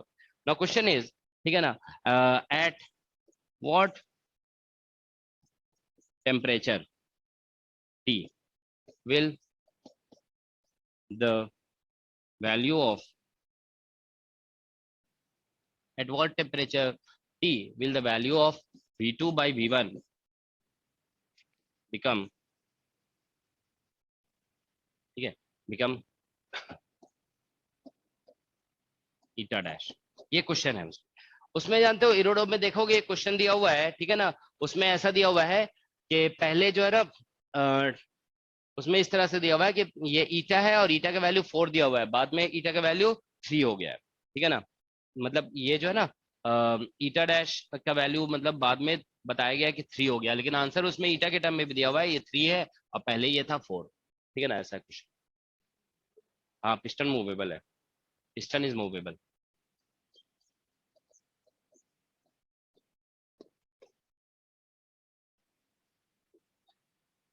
ये मूवेबल पिस्टन है, ये जो लिखा है ना, दिस इज,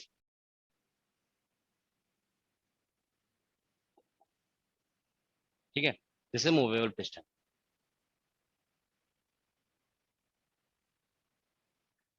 ठीक है, तो देखो ये फर्स्ट क्वेश्चन है, इसीलिए हम करा देते हैं, ठीक है ना। देखो सॉल्यूशन ये सब जानते हो, बहुत बेसिक क्वेश्चंस हैं, इसमें बस क्या करना होता है, देखो ग्रेविटी वाले सारे क्वेश्चन में, जैसे ये देखिए, ये जो पिस्टन है ना अभी यहाँ पे रुका हुआ है, रुका हुआ है, तो मतलब downward force should be equal to upward force, जैसा कि हम लोग अभी उस क्वेश्चन में डिस्कस किए थे, है ना।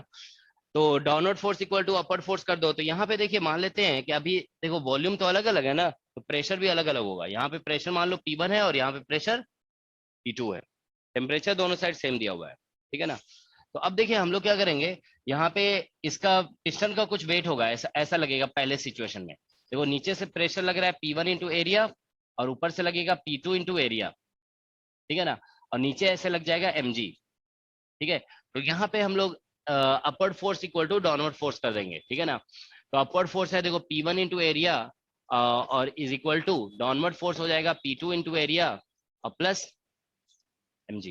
ये आ गया। Is that okay? That's what we have. तो एरिया से डिवाइड कर देते हैं, तो P1 माइनस P2, ठीक है ना, P1 minus P2 is equal to कितना आ जाएगा, mg by area. Call it equation number 1, ठीक है।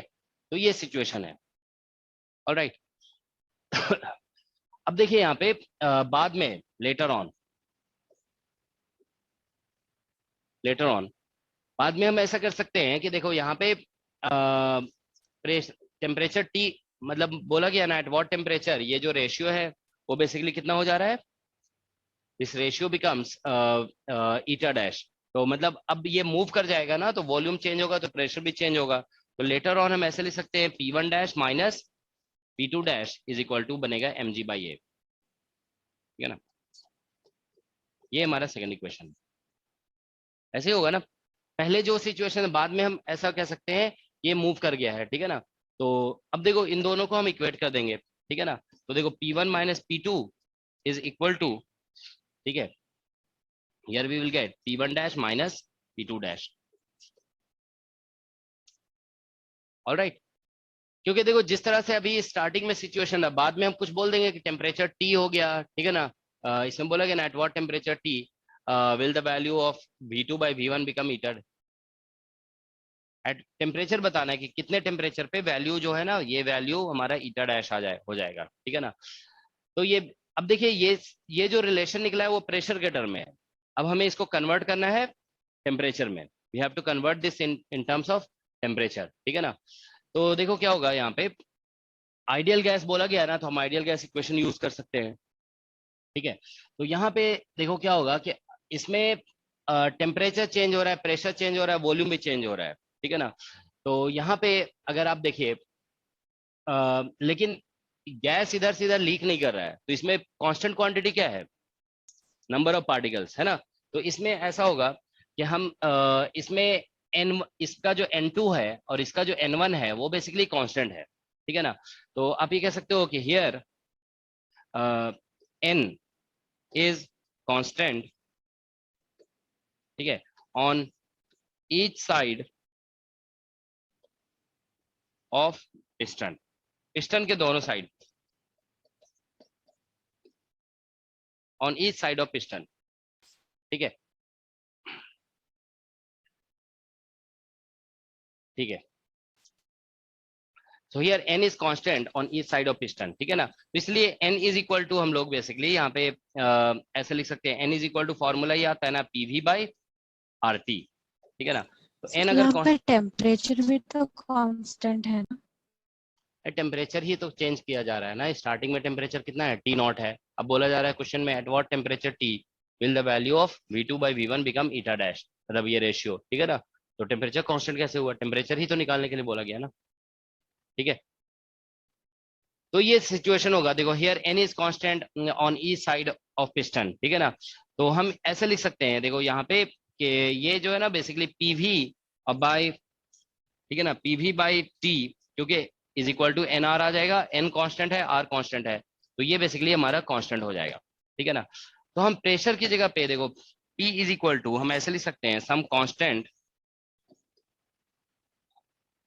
ठीक है, या फिर ऐसा लिखा जा सकता है, ठीक है। एक मिनट देखो, तो ये हमारा कांस्टेंट आ गया ना, तो बेसिकली ऐसे लिख सकते हैं P1 V1 और by T1 is equal to ऐसा हो जाएगा P2 V2 और बाई T2, ये वाला कॉन्सेप्ट लग जाएगा, ठीक है ना।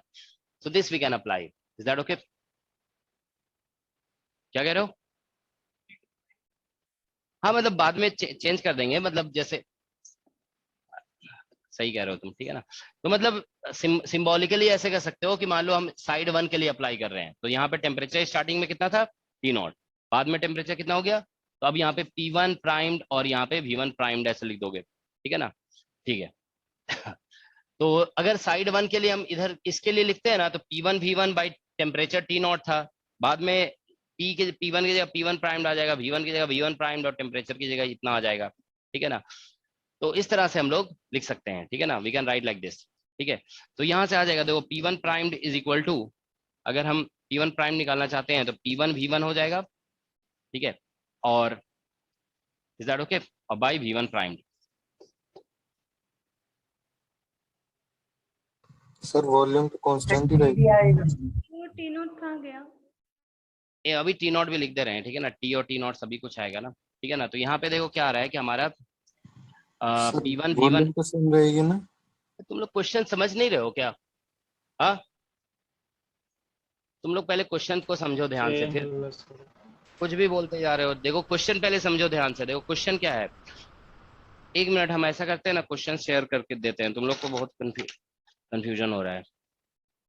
क्वेश्चन समझोगे ही नहीं तो फिर सॉल्व कैसे करोगे?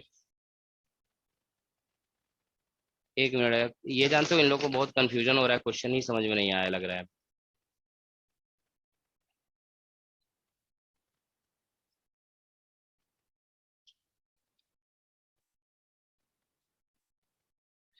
यहाँ पे क्वेश्चन में ऐसा बोला जा रहा है ना कि ये बाद में V1/V2 का रेशियो जो है 1/2 हो गया, तो मतलब ये पिस्टन मूव किया तभी तो रेशियो, पहले रेशियो कितना था 4 था, बाद में 3 हो गया, तो वॉल्यूम कैसे कांस्टेंट हो गया?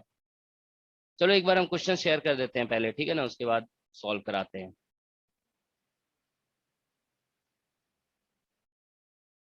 Just a minute.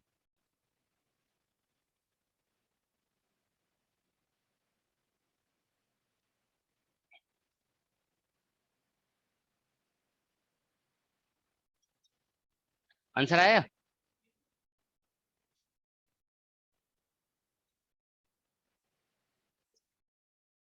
नहीं, रुको एक मिनट, हम खुद जानते हो। देखो ऐसा हो सकता है कि क्या बोलते हैं, मान लो गैस को हीट, मतलब कभी कभी ऐसे क्वेश्चन क्रिएट किया जाता है कि ये मान लो इंसुलेटिंग वॉल है, ठीक है ना, तो मतलब क्वेश्चन ये पूछा जा सकता है कि हम दोनों में मान लो कोई हीटर लगा करके हीट कर दिए, समझ गया ना, किसी हीटर से हमने क्या किया, दोनों साइड हीट कर दिया, ठीक है ना, इसका भी टेम्परेचर कितना कर दिया T0, और इसका भी टेम्परेचर T0 कर दिए, ठीक है ना।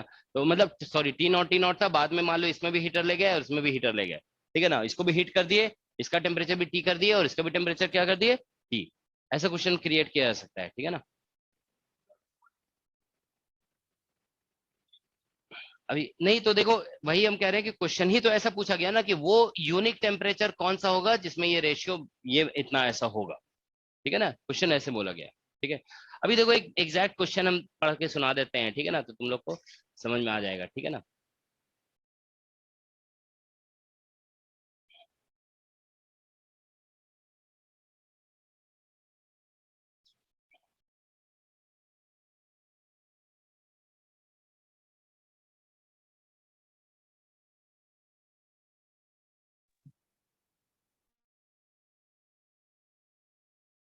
हाँ देखो क्वेश्चन जो है ना इधर ये ऐसा है,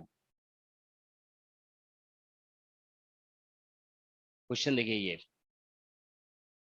ये क्वेश्चन देखो, क्वेश्चन हम रीड आउट कर दे रहे हैं तुम लोग के लिए, तुम लोग को तो दिख नहीं रहा होगा ना, यहाँ पे हमने शेयर कर दिया है, ठीक है ना। क्वेश्चन देखो इस तरह से लिखा हुआ है, a vertical cylinder close from both end is equipped with an easily moving piston dividing the volume into two parts each containing 1 mole of air। अच्छा 1 mole of air इसमें दिया हुआ है, दोनों में कितना है 1 mole of air है, ठीक है ना। इसमें अच्छा ये इंफॉर्मेशन हम बताए नहीं थे, मतलब इसमें भी n इक्वल टू कितना दिया हुआ है 1 मोल, ठीक है ना, और इसमें भी n इक्वल टू 1 मोल, इसमें 1 मोल ऑफ एयर लिखा हुआ है, ठीक है ना।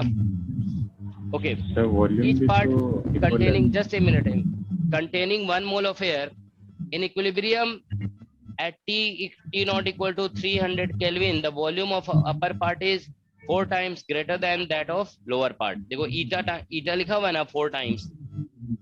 At what temperature will the ratio of these volumes be equal to eta dash? Eta dash का मतलब हो गया, eta dash का वैल्यू 3 दिया हुआ है, ठीक है ना। देखो हम जितना क्वेश्चन बताए थे ना, क्वेश्चन एग्जैक्टली उतना ही है, बस इसमें एक इन्फॉर्मेशन ये दिया हुआ है कि दोनों में नंबर ऑफ मोल सेम है, ये बोला गया। इसमें भी n इक्वल टू कितना है 1 है, और इसमें भी n इक्वल टू 1 है। माइक ऑफ कर लोगे तुम लोग, ठीक है, समझ गया ना। तो देखो बस इसमें एडिशनल इन्फॉर्मेशन यही था, वो हमसे मिस हो गया, ठीक है ना, कि n इक्वल टू दोनों में 1 दिया हुआ है, ठीक है ना। तो बस देखो आप लोग पहले ये समझ लो, देखो कुछ स्टूडेंट क्वेश्चन ऐसे पूछ रहे थे अभी कि वॉल्यूम तो कांस्टेंट रहेगा ना, देखो पिस्टन जब मूव करेगा, यही तो बोला गया ना क्वेश्चन में कि पहले V2/V1 कितना दिया हुआ था, पहले 4 था, बाद में V2/V1 कितना हो जा रहा है, 3 हो जा रहा है। तो this volume by this volume, ठीक है ना, अगर 3 हो जा रहा है बाद में, तो इसका मतलब वॉल्यूम कांस्टेंट है कि चेंज हो रहा है, चेंज हो रहा है ना, मतलब ओवरऑल टोटल वॉल्यूम कांस्टेंट रहेगा, total volume will remain constant, लेकिन ऐसे तो चेंज हो ही रहा है, ठीक है ना। ऑलराइट, तो देखो हम बताना ये चाह रहे हैं कि अब देखिए आपके पास, अभी हम क्वेश्चन ये डिस्कस कर रहे थे ना, कि जैसे देखिए हमने ये कहा कि ये पिस्टन इक्विलिब्रियम में है, तो अपवर्ड फोर्स नीचे से लग रहा है P1 इंटू एरिया, ऊपर से P2 इंटू एरिया, और एक mg लग रहा है, हमने इसका इक्विलिब्रियम डिस्कस किया, upward force equal to downward force, तो ये रिलेशन निकल गया। बाद में ऐसे ही रिलेशन आएगा, बस उसको हम क्या बोल देंगे, P1 P2 की जगह लिख देंगे P1 डैश और P2 डैश, और that will B mg by area, इस तरह से लिख दिया जाएगा। Is that okay? तो हम दोनों को इक्वेट, क्योंकि देखो मास के बारे में कोई डिस्कशन नहीं है ना, तो मास को हटा दिए यहाँ से, ठीक है, अब ये रिलेशन आ गया। अब देखो इसके बाद जानते हो क्या होता है, कि अभी आपके पास ये जो क्वेश्चन है ना, वो आइडियल गैस का है, ठीक है ना। तो अब इसके बाद आइडियल गैस, तो अभी तक यहाँ तक क्या है, यहाँ तक मैकेनिक्स है, अब यहाँ के बाद स्टार्ट होगा थर्मोडायनेमिक्स, ठीक है ना। तो ये मैकेनिक्स का पार्ट खत्म हो गया, अब थर्मोडायनेमिक्स से स्टार्ट करो, ठीक है ना। तो हमारे पास देखो अच्छा, इसमें n इक्वल टू बोल दिया गया है 1 है, तो हम लोग ऐसा करते हैं कि देखो इसको एक बार फिर से लिखते हैं, n हमें नोन हो गया ना, तो हम इसको और आसानी से यूज कर सकते हैं। तो देखो हमारे पास ये फॉर्मूला होता है, ठीक है ना, देखो PV is equal to nRT, तो n की जगह 1 दे दिया गया है, तो हम इसको यूज कर सकते हैं ना, ठीक है ना। तो देखो यहाँ से ऐसा आ जाएगा, PV is equal to RT लिख देंगे, n इक्वल टू 1 लिखा हुआ है दोनों साइड, ठीक है ना। तो हम प्रेशर की जगह पे लिख सकते हैं, pressure is equal to RT by V, ठीक है ना। तो हम किसी भी तो अब ये जो फॉर्मूला है ना हमारे पास, इसमें हम यूज कर लेते हैं इसे, ठीक है ना। तो देखो यहाँ पे, तो इसकी जगह ऐसे लिख दो देखो P1 लिखा हुआ है ना, तो R पहले स्टार्टिंग में टेम्परेचर कितना था, T0, टेम्परेचर की जगह T0 लिख देंगे, और P1 की जगह ये V1 आ जाएगा, ठीक है ना। और यहाँ पे हम फिर से टेम्परेचर दूसरे साइड में भी T0 था, और यहाँ पे आ जाएगा V2 इज इक्वल टू, इसमें आ जाएगा बाद में टेम्परेचर T हो जा रहा है, तो यहाँ पे T और डिवाइडेड बाय V1 डैश, ठीक है ना, इसको V1 डैश कर देंगे, और यहाँ पे आ जाएगा RT और डिवाइड बाय V2 डैश, ठीक है ना। क्वेश्चन बस सॉल्व देखो इसी से होगा, अब समहाउ हमें इसको इससे रिलेट कर देना है। Is that okay? ठीक है, तो अब देखिए यहाँ पे, ठीक है, तो इसमें ऐसा कुछ दिया हुआ है ना कि V2 इज इक्वल टू दिया हुआ है स्टार्टिंग में, देखो V2 इज इक्वल टू दिया हुआ है ईटा टाइम्स V1, ऐसा लिखा हुआ है, V2 इज इक्वल टू कितना लिखा हुआ है, ईटा टाइम्स V1, ठीक है ना। और ठीक है, और इसमें लिखा हुआ है V2 dash is equal to eta dash times V1, ये लिखा गया है। इज इट ओके? ठीक है, तो हम ये तो चलो यहाँ से पुट कर देंगे, ठीक है ना। तो फिर भी हमारा V1 और V1 डैश बच जाएगा। यहाँ पे क्वेश्चन में यही दिया हुआ है ना, V2 जो है वो ईटा टाइम्स मतलब 4 टाइम्स V1 है, और बाद में जो V2 हो रहा है ना वो 3 टाइम्स हो रहा है, जिसको ईटा डैश बोला गया है। So that we can put here, temperature बस हमें निकालना है यहाँ से, ठीक है ना। तो ठीक है, तो देखो यहाँ से R तो कैंसिल हो गया सभी से, T0 कॉमन हो जाएगा, और जब आप V2 की जगह ये पुट करोगे ना ईटा टाइम्स V1, तो V1 कॉमन आ जाएगा देखो यहाँ से, और यहाँ पे बच जाएगा 1 माइनस 1 बाई ईटा, और जब यहाँ पे देखो आप T कॉमन आ जाएगा, उसी तरह से 1 माइनस ईटा डैश हो जाएगा, ठीक है ना, और इनटू, ठीक है ना, इसमें देखो V2 की जगह ये पुट करोगे तो यहाँ पे आ जाएगा V1 dash. Alright, so that's what we get, ठीक है।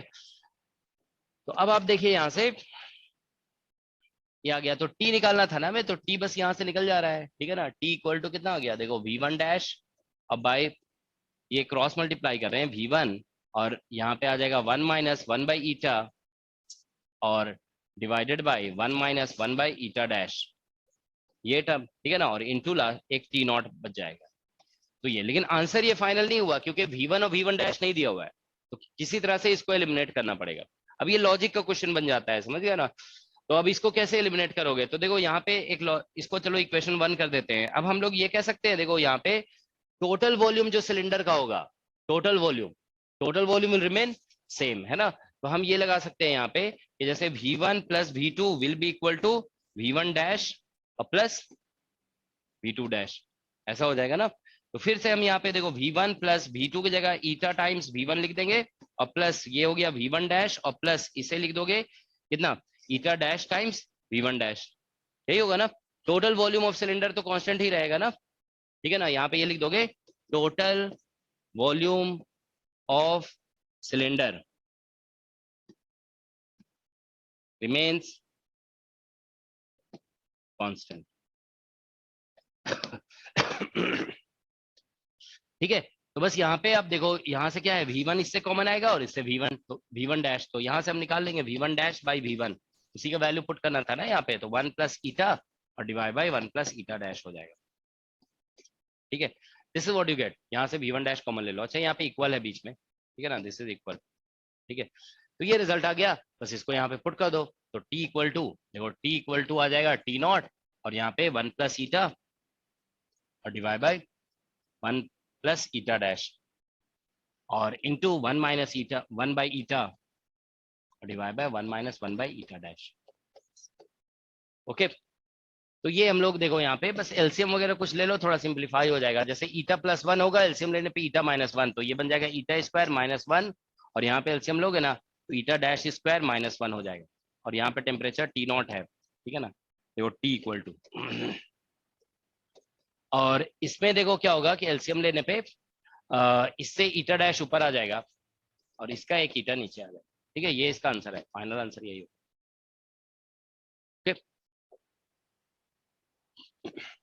ठीक है, तो देखो क्वेश्चन चलो एक बार सॉल्व तो हो गया, लेकिन एक बार इसको आप समझ लो। देखो क्वेश्चन क्या था, ठीक है ना, फिर से देखो हम एक बार समझा देते हैं। क्वेश्चन ये था कि एक पिस्टन है और ये स्टार्टिंग में टेम्परेचर ऊपर और नीचे का T0 है। ठीक है ना, अब इसको, इसके टेम्परेचर को चेंज किया गया। कैसे चेंज किया गया ऐसा कुछ बताया नहीं जा रहा है। ठीक है ना, हाउ इट वाज चेंज, ठीक है ना, दैट इज नॉट मेंशन। मतलब ऐसा हो सकता है कुछ हीट सप्लाई कर दिया गया हो। ठीक है ना, ठीक है, तो बस हमें देखो यहाँ पे पिस्टन का इक्विलिब्रियम डिस्कस करना है, तो हमेशा ध्यान रखोगे इस तरह के क्वेश्चन में मैकेनिक्स एक बार अप्लाई हो गया इक्विलिब्रियम के लिए। अब उसके बाद थर्मोडायनेमिक्स का देखो कोई बहुत बड़ा कॉन्सेप्ट अप्लाई नहीं होता है। देखो थर्मोडायनेमिक्स का हम बताए ना, आइडियल गैस का कोई भी क्वेश्चन होगा तो बस ये इक्वेशन सफिशिएंट होता है। आप ये मान के चलो कि ये इक्वेशन है न्यूटन्स लॉ ऑफ मोशन की तरह, F इक्वल टू ma जैसा। अब इसको जानते हो, आपको थोड़ा सा चालाकी से यूज करना है सिचुएशन के अकॉर्डिंग। ठीक है ना, बस हमने यूज कर लिया। ठीक है ना, क्वेश्चन देखो प्रेशर से रिलेट हो रहा था, तो प्रेशर को हमने वॉल्यूम और टेम्परेचर में एक्सप्रेस किए। ठीक है ना, तो ये लेकिन ध्यान रखोगे कि जैसे देखो यहाँ पे ये एक अलग सा कंपार्टमेंट है, तो आइडियल गैस इक्वेशन इसमें आप अलग से अप्लाई कर सकते हो। ठीक है ना, इसमें आप अलग से अप्लाई कर सकते हो। ठीक है ना, तो आइडिया जैसे होता है ना, न्यूटन्स लॉ जैसे आप पढ़ते हो ना, उसी तरह का देखो कॉन्सेप्ट है। जैसे मान लीजिए मास पुली सिस्टम होता है, तो आपने देखा होगा ना कई बार कि आप F इक्वल टू ma इसके लिए अप्लाई कर सकते हैं अलग से, फिर इसके लिए भी F इक्वल टू ma आप अलग से अप्लाई कर सकते हो, है ना। इन दोनों के लिए F इक्वल टू ma एक ही बार अप्लाई नहीं होता है, क्योंकि इसका एक्सेलरेशन इधर हो गया और इसका एक्सेलरेशन इधर हो गया, डायरेक्शन दोनों का अलग अलग है। तो ऐसा नहीं करते कि F इक्वल टू ma दोनों के लिए एक बार में अप्लाई हो जाए, ऐसा नहीं होता है। तो वैसे ही इसमें भी है, देखो इस गैस का वॉल्यूम अलग है, इस गैस का वॉल्यूम अलग है। ठीक है ना, तो एक बार में आइडियल गैस इक्वेशन दोनों में अप्लाई नहीं कर सकते हो आप। ठीक है ना, तो इसके लिए अलग अप्लाई करना होता है, इसके लिए अलग अप्लाई करना होता है। तो वही देखो यहाँ पे किया गया है। ठीक है ना, जैसे P निकाल लिया गया, अभी जनरल निकाला गया, क्योंकि दोनों में 1 मोल है, तो इसलिए N इक्वल टू 1 दोनों के लिए अप्लाई होगा। अब ये फॉर्मूला आइडियल गैस इक्वेशन से निकाला गया, ये फॉर्मूला अलग से फर्स्ट कंपार्टमेंट और सेकंड कंपार्टमेंट में अप्लाई होगा। Is that okay? तो ये, तो बस आपको समझ लो कि इस इक्वेशन को थिंक करना है कि कैसे यूज करें। आइडियल गैस के सारे क्वेश्चंस में ये इक्वेशन जरूर यूज होगा। ठीक है ना, ऑल राइट। ठीक है, तो देखो एक सिमिलर क्वेश्चन डिस्कस कर रहे हैं जो जेस्ट 2021 में पूछा गया। ठीक है ना, 2021। ठीक है, देखो एक बार हम पहले शो कर रहे हैं यहाँ पे।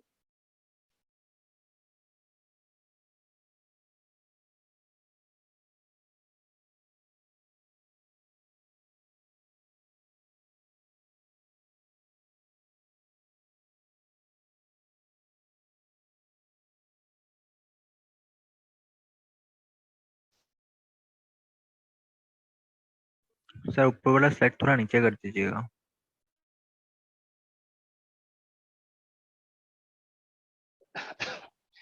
जानते हो, देखो क्वेश्चंस जो पूछे जाते हैं ना, ये सभी देखो, सभी को अगर हम एक लाइन बता दें कि आइडियल गैस के सभी क्वेश्चन सॉल्व होंगे पीवी इक्वल टू एनआरटी से, मतलब समझ लो बेसिक सबको पता चल गया। अब देखो कुछ स्टूडेंट इसको सॉल्व कर पाएंगे क्वेश्चन को, कुछ नहीं सॉल्व कर पाएंगे। जानते हो क्यों? क्योंकि जानते हो क्वेश्चंस में जो है ना लॉजिक होता है। क्वेश्चन में क्या होता है, लॉजिक होता है, लॉजिक को मेन समझना होता है, समझ गया ना। तो जैसे डिफरेंट एग्जाम के क्वेश्चंस में स्टूडेंट का लॉजिक चेक करते हैं, अदरवाइज पता तो सभी को है कि PV equal to NRT use होना है आइडियल गैस में। अब लॉजिक आपको ध्यान रखना है कैसे अप्लाई होगा। जैसे इसमें देख रहे हो ना, लॉजिक ये यूज हुआ कि पीवी इक्वल टू एनआरटी, हम दोनों के लिए अलग अलग यूज किए, और उसके बाद फिर क्या लॉजिक यूज हुआ कि total volume will remain same, तो V1 plus V2 is equal to V1 dash plus V2 dash. तो ये लॉजिक आपको खुद से समझना पड़ेगा सिचुएशन के अकॉर्डिंग। ऑलराइट, ठीक है।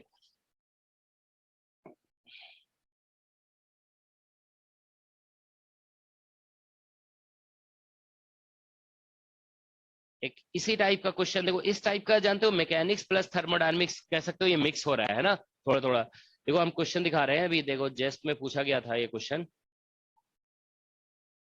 ये क्वेश्चन देखो तुम लोग को शायद दिखेगा थोड़ा थोड़ा, तो हम बता देंगे अभी। क्वेश्चन देखो ये लिखा गया है यहाँ पे, a thin tube of length 1080,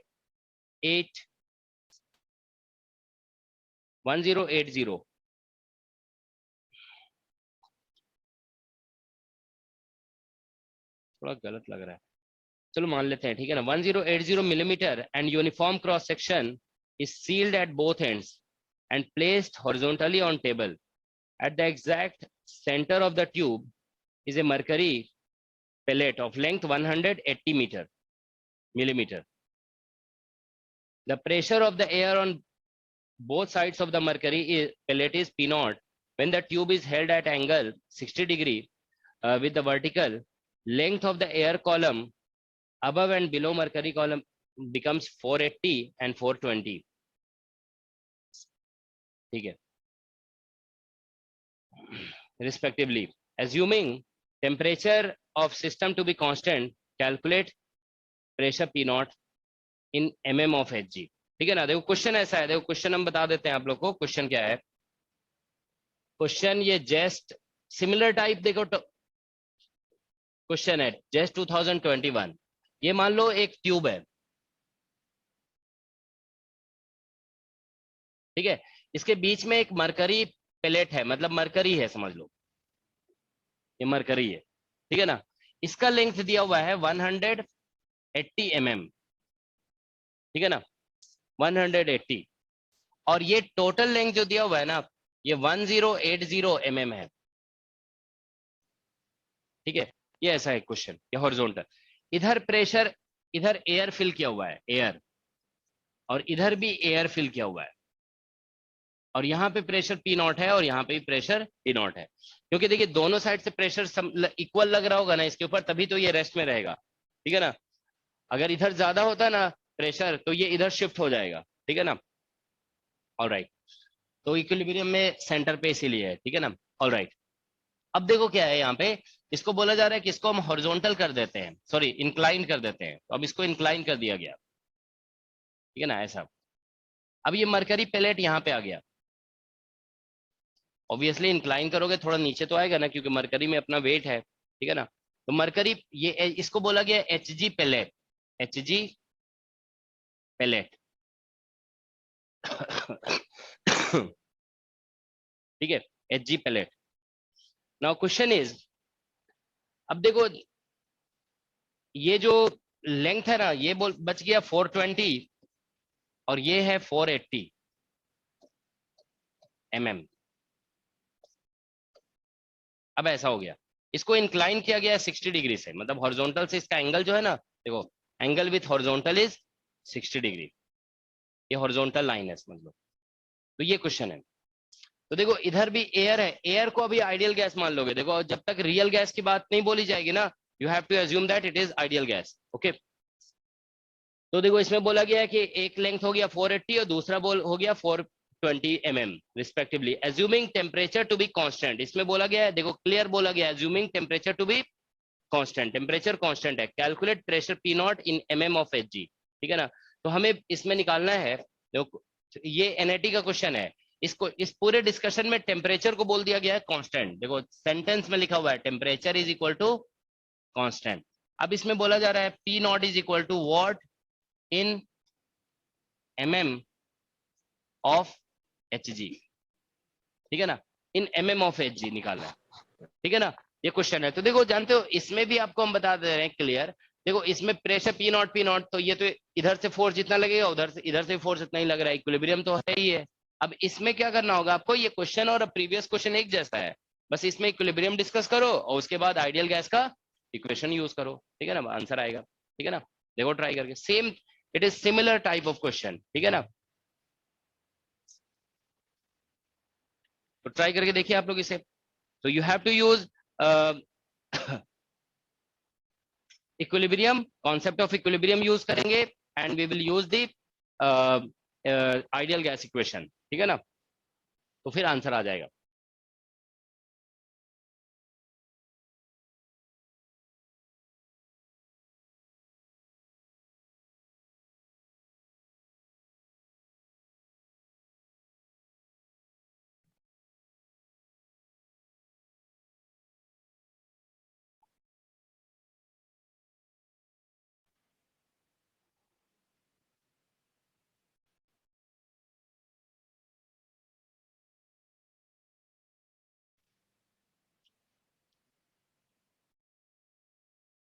और आंसर जो निकालने के लिए बोला गया है ना, तो किस किस तरह से बोला गया है, P not is equal to what in mm of H G. अच्छा आप लोग ये जानते हो ना एयर प्रेशर कितना होता है,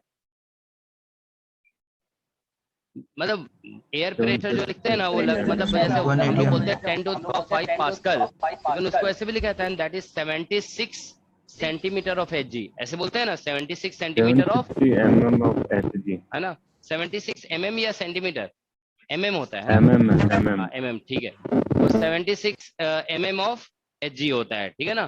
तो हम लोग उसको बोलते हैं ना कि mm ऑफ एच जी में, मतलब बेसिकली ऐसा कहते हैं कि एक मान लीजिए मरकरी कॉलम लेते हो, उसको मरकरी में इन्वर्ट करोगे तो वर्टिकल कितना हाइट तक वो मतलब इक्विलिब्रियम में रहता है, दैट इज 76 mm, है ना। तो इसीलिए ऐसा बोला जाता है। देखो मतलब ऐसा फिगर बनता है ना, आपने देखा होगा प्रेशर मेजरमेंट में, कि जैसे मान लो ये मरकरी है, अब इसमें कोई ट्यूब ऐसे उल्टा करके रख दिया गया, ये ट्यूब है, ठीक है ना, ये ऐसे, तो इसमें बोलते हैं कि ऐसे मरकरी यहाँ पे होगा, ठीक है ना, ये तो ये हाइट कितनी होगी 76 mm, ऐसे ही होता है ना। ये मान लो ऊपर से ऐसे एयर प्रेशर लग रहा है, एयर प्रेशर, ठीक है ना, ये एयर प्रेशर, ये मरकरी है, ठीक है, तो ये एयर प्रेशर लग रहा है, तो मतलब air pressure 76 mm of H जी को बैलेंस कर लेता है, तो इसीलिए एयर प्रेशर को हम लोग बोलते हैं 76 mm of H ji, alright. तो उसी तरह से मतलब हमें यहाँ पे एक्सप्रेस करना है पी नॉट को इन mm ऑफ एच जी, ठीक है।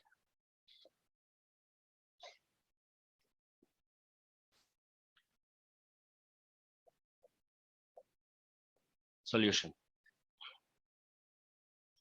अच्छा ये लेंथ कितना निकल रहा है, व्हाट इज दिस लेंथ, अगर हम लोग कैलकुलेशन करते हैं तो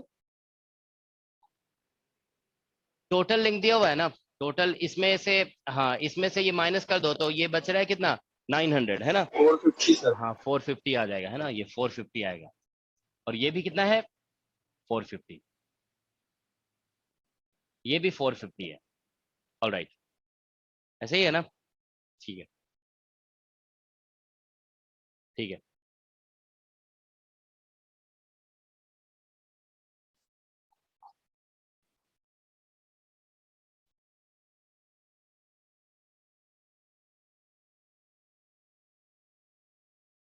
देखो कॉन्सेप्ट बस वही आपको अप्लाई करना है, you have to apply ideal gas, sorry equilibrium and ideal gas equation, तो इससे आंसर आ जाएगा। देखो हम बता देते हैं, चलो देखो इसको इसको हम क्या करेंगे, देखिए मान लेते हैं, देखिए इस ये थोड़ा नीचे आया तो ये कंप्रेस हो गया ना गैस, टेम्परेचर कांस्टेंट है, तो देखो आइडियल गैस इक्वेशन अगर हम लगाते हैं, देखो PV is equal to NRT, इस साइड के लिए, इससे गैस लीक नहीं कर रहा है, समझ रहे हो ना, gas is not leaking, sealed है ये। तो देखिए इसमें इसके अंदर यहाँ पे गैस लीक नहीं कर रहा है ना, तो एन विल रिमेन कांस्टेंट। अगर कभी ऐसा होगा ना गैस लीक कर रहा है तो वहां पे फिर एन कांस्टेंट नहीं होगा। अब देखोगे कई क्वेश्चंस ऐसे होते हैं जिसमें बोला जाता है गैस को लीक कराया जा रहा है, तो गैस लीक कर रहा है वहां पे एन कांस्टेंट नहीं होगा, ये नंबर ऑफ मोल्स है ना, ठीक है।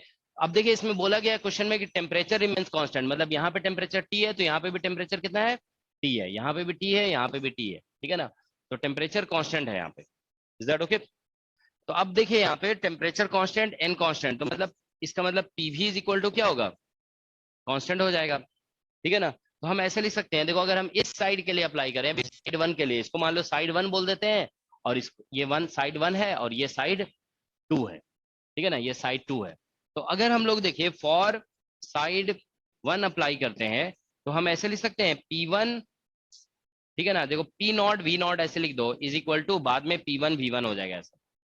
Is that okay? मान लो यहाँ पे प्रेशर को अब हम बोलते हैं P1, is that all right? तो देखो P नॉट और इंटू V नॉट को आप ऐसे लिख सकते हो cross section area into length. Length कितना था 450 और इज इक्वल टू अब यहाँ पे P1 हो जाएगा और इसका भी वॉल्यूम लिखने के लिए cross section area into length कर देंगे तो लेंथ इसका कितना हो गया 420।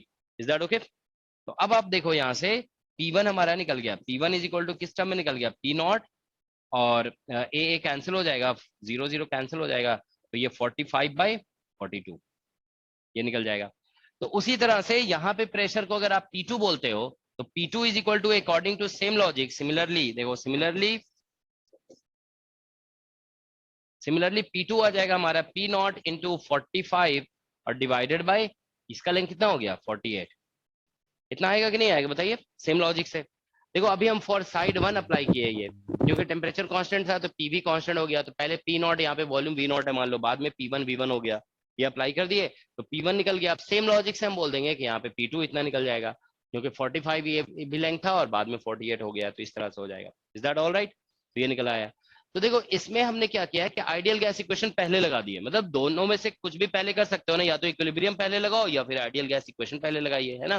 तो जो भी आपको पहले लगाना है वो लगा सकते हो, ठीक है ना? तो ये लग गया ओके। अब हम लोग अप्लाई करते हैं इसका इक्विलिब्रियम का कॉन्सेप्ट, ठीक है ना? तो फॉर इक्विलिब्रियम, क्योंकि इक्वेशन तो दो बनेगा आपको, आप चाहे किसी को भी इक्वेशन 1 बोलिए किसी को भी 2 बोलिए, ठीक है ना? तो for equilibrium of HG pellet, HG pellet का इक्विलिब्रियम डिस्कस कर रहे हैं, ठीक है ना? तो देखो कैसा होगा, आप ऐसे देखिए यहाँ पे आप लोग सभी जानते हो ना इंक्लाइन, जैसे mg तो नीचे लगता है तो इंक्लाइन प्लेन के पैरेलल कौन सा फोर्स लगता है? mg का कंपोनेंट क्या होता है? mg साइन, है ना? साइन कंपोनेंट होता है ना mg, जैसे ये एंगल थीटा होता है तो इधर mg cos थीटा इधर आ जाता है, इधर क्या होता है mg sine theta. Incline plane में parallel to incline plane sine component आता है, ठीक है ना? तो देखो इसका इक्विलिब्रियम डिस्कस करोगे ना, देखो क्या होगा कि इधर से प्रेशर ऐसे ये P2 इंटू एरिया इधर लगेगा, फिर इधर से लगेगा P1 इंटू एरिया और नीचे ही लगेगा mg साइन 30 सॉरी साइन 60, है ना? 60 डिग्री है ना इंक्लिनेशन। तो ऐसा हो जाए, इसका इक्विलिब्रियम के लिए ऐसे लिखना पड़ेगा, इसका मास मान लो m है तो ऐसा हो जाएगा mg sine 60 plus P2 into area will be equal to P1 into area. ऐसा होगा, देखो P2 इंटू एरिया ऐसे नीचे लग रहा होगा ना, ऐसे फोर्स हमेशा ध्यान रखो क्रॉस सेक्शन के परपेंडिकुलर लगता है तो ऐसे लग जाएगा P2 इंटू एरिया नीचे लग रहा है, mg साइन 60 नीचे लगेगा और इधर से लग जाएगा P1 इंटू एरिया।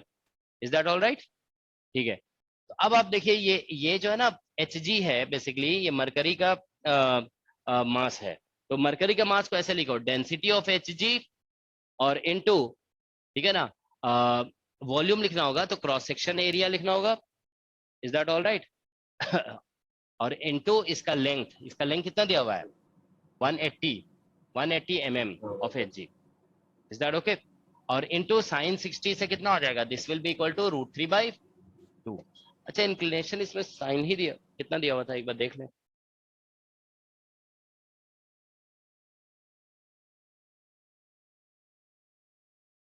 डिग्री, हाँ ठीक है 60 डिग्री दिया हुआ है, ठीक है? तो इतना लिख दिया गया इज इक्वल टू, यहां से देखो इसको इस साइड ले आओगे तो P1 माइनस P2 और इंटू एरिया आ जाएगा। Can be right like this? समझ में आया सभी को? और इंटू एक G है यहाँ पे और यहाँ पे G लिख दो। देखो हम समझा दे रहे हैं, ठीक है ना? देखो यहां से लेकर यहां तक मास को लिखा गया है, ये देखो mass is equal to density into volume, और वॉल्यूम को कैसे लिखा गया cross section area into length, ये लिख दिया गया ओके। तो अब आप देखिए यहाँ से और इंटू जी तो अपनी जगह आ गया, साइन 60 से √3/2 हो गया तो देखो ए और ए कैंसिल हो जाएगा। Is that okay? तो हमारे पास देखो रो और इंटू HG आ गया, ठीक है ना? और यहाँ से 180 से कैंसिल करोगे तो 90√3 हो गया, ठीक है ना? और is equal to area of cross section cancel हो जाएगा, P1 और P2 का वैल्यू पुट कर दो यहाँ से, तो देखो P नॉट कॉमन आ जाएगा और इंटू 45 भी कॉमन आ जाएगा और यहाँ पे पुट करोगे तो देखो यहाँ से P1 का वैल्यू आ जाएगा 1/42 और माइनस 1/48। इज इट ओके? तो यहाँ से देखिए हमारा P नॉट निकल आएगा P not is equal to LCM ले लोगे यहाँ से, ठीक है ना, तो कितना आ जाएगा 45 आ जाएगा, है ना, नहीं 6 आ जाएगा, डिफरेंस लोगे ना, तो P not is equal to आ जाएगा, देखो रो एच जी, और एक जी भी था ना यहाँ पे, जी ये जी रहने दोगे, ठीक है ना। तो देखो रो एच जी और इंटू यहाँ पे 90 इंटू √3, ठीक है ना।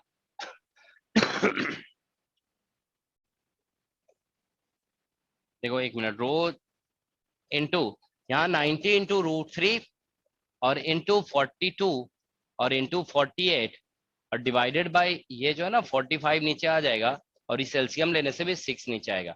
Are you all getting this? एक बार चेक करो, ठीक है। ये पी नॉट का वैल्यू है, पी नॉट। तो देखो P not is equal to, हमने ये वैल्यूज P1 P2 के जो निकाले थे ना, वो हमने बस पुट किए हैं यहाँ पे, ठीक है ना। तो देखो यहाँ से रो ऑफ एच जी और इंटू जी, ठीक है ना, और मल्टीप्लाइड बाय ये जो टर्म है यहाँ पे, ठीक है ना, इसको कैंसिल करो, देखो कितना आ रहा है, 45 दूना 90, 2 बार में कैंसिल हो जाएगा, ये 3 बार में कैंसिल हो जाएगा, ठीक है ना, और ये 16 हो जाएगा, ठीक है ना। तो ये बेसिकली आ रहा है हमारा आंसर 16 इंटू 42 और इंटू √3। अच्छा, कहीं कुछ कैलकुलेशन मिस्टेक तो नहीं हुआ है? देख लो एक बार, इतना सब कुछ सही है।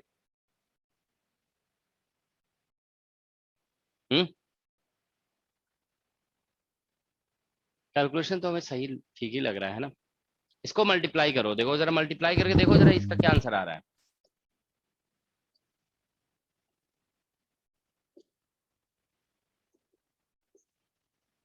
इसका आंसर, इसको बताइए जरा क्या आ रहा है आंसर, इसको बताइए जरा क्या आ रहा है आंसर। 672 आ रहा है, √3 को भी मल्टीप्लाई आ रहा है, तब मल्टीप्लाई करो। 1163 राउंड ऑफ करके 1164 इसको मल्टीप्लाई करो जरा सभी लोग, √3 1164 1164.4 इतना आ रहा है। नहीं 0.9 है तो राउंड ऑफ करके 4 हो जाएगा। 0.93 है। तो 16 नहीं होगा। ठीक है, जो भी आ रहा है, ठीक है ना। हम्म, तो यही इसका आंसर हो जाएगा, ठीक है ना।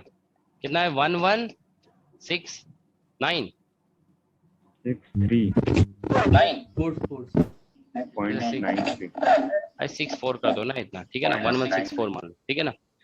तो ये जानते हो, देखो एक मिनट, देखो पी नॉट का वैल्यू हमारा ऐसे निकला ना, आप लोग सभी जानते होंगे प्रेशर को ऐसे लिखा जाता है, रो जी एच लिखते हैं ना। तो देखो रो जी और एच की जगह पे कितना आ गया, ये आ गया, तो इसी को बोला जाएगा कि पी नॉट का वैल्यू जो है ना 1164 mm ऑफ एच जी हो गया। लेकिन ये आंसर हमको सही नहीं लग रहा है, ठीक है ना। तो P not is equal to, मतलब अभी समझ रहे हो ना, देखो ये मरकरी का डेंसिटी है, जी है, और आप लोग ये सभी जानते होंगे रो जी एच लिखा जाता है ना, तो जब भी ध्यान रखोगे mm ऑफ एच जी में निकालने के लिए बोला गया ना, तो मतलब इसका मतलब है कि आपको सिर्फ एच के बारे में बताना है, रो और जी को मल्टीप्लाई नहीं करना है। या तो मान लो आपने पूरा ये सब मल्टीप्लाई करके निकाल भी दिया ना, तो लास्ट में इससे फिर डिवाइड करके बताना पड़ेगा, ठीक है ना। तो ये कहलाएगा P not is equal to 1164 mm of H G, ये इसका आंसर होगा, ठीक है। इसमें या तो कुछ कैलकुलेशन मिस्टेक हुआ है, ठीक है ना। एक बार देखते हैं, इसका आंसर दिया हुआ है इसमें, ठीक है ना। क्वेश्चन नंबर 9, एक मिनट दिखा रहा है, देखो ये जो है ना फिल इन, क्वेश्चन नंबर कौन सा था ये, 9 है ये। इन लोगों ने क्वेश्चन आंसर जो है ना थोड़ा अलग ढंग से दे दिया है, नंबरिंग जो है ना कंटिन्यूअस कर दिया है इसमें।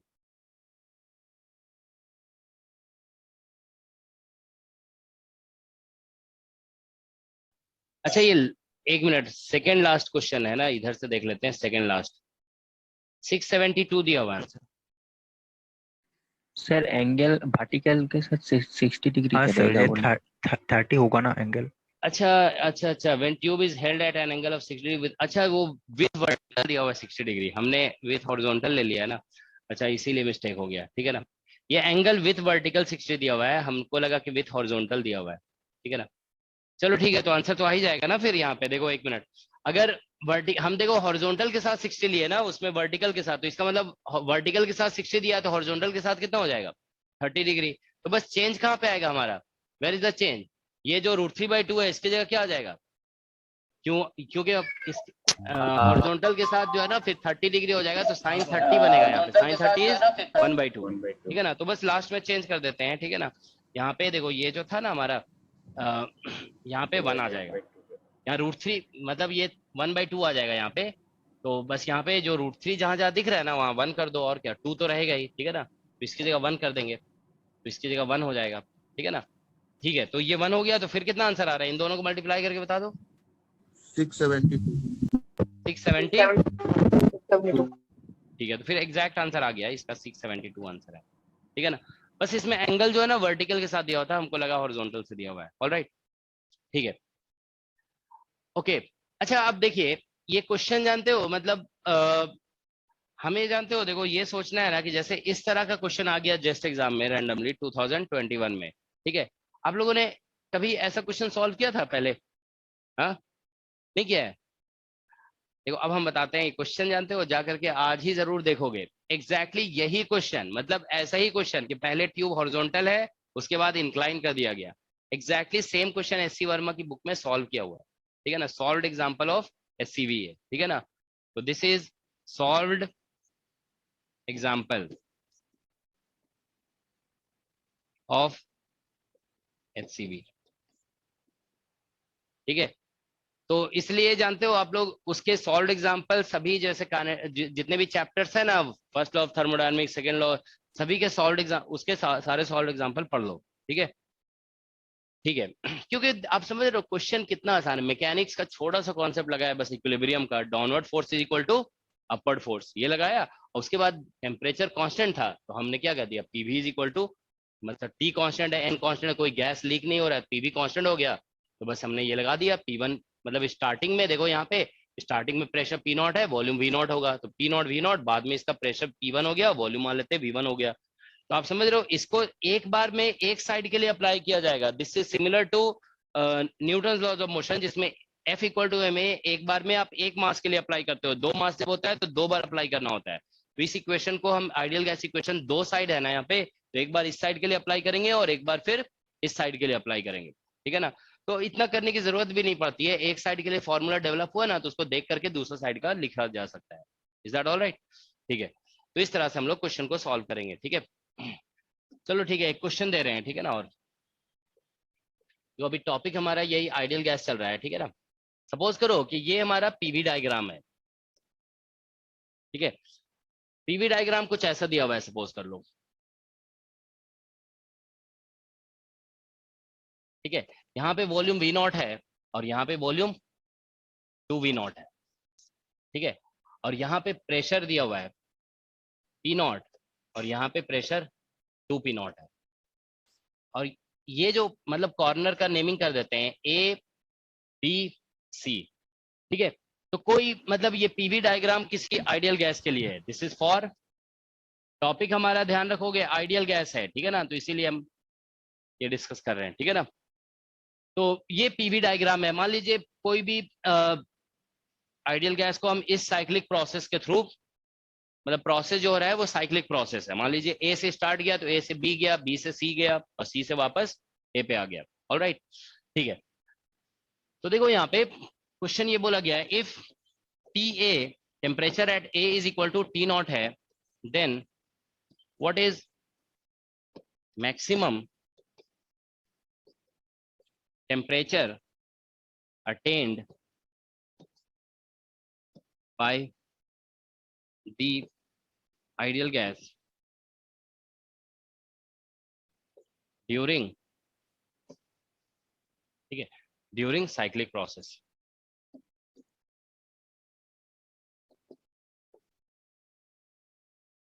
ठीक है, तो ये साइक्लिक प्रोसेस में मैक्सिमम टेम्परेचर कितना अटेन करेगा। तो देखो एक मिनट पहले आप क्वेश्चन समझ लो कैसे सॉल्व होगा।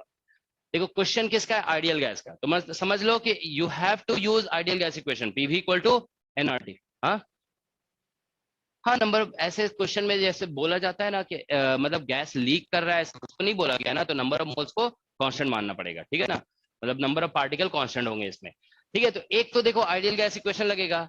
दूसरा कॉन्सेप्ट यहाँ पे मैक्सिमम वर्ड आ रहा है ना, इसका मतलब मैथमेटिक्स का मैक्सिमा का कॉन्सेप्ट लगेगा। ठीक है ना। तो दो कॉन्सेप्ट लगाकर ये क्वेश्चन को आप सॉल्व कर सकते हो, उससे अलावा अलावा तीसरा कोई कॉन्सेप्ट नहीं लगने वाला है, ठीक है ना। So you just have to think कि कैसे आंसर निकलेगा, ठीक है ना, using these two concept. Okay, बस कॉन्सेप्ट बस इतना ही है, ठीक है ना, और कोई कॉन्सेप्ट नहीं है यहाँ पे, ठीक है। ठीक है,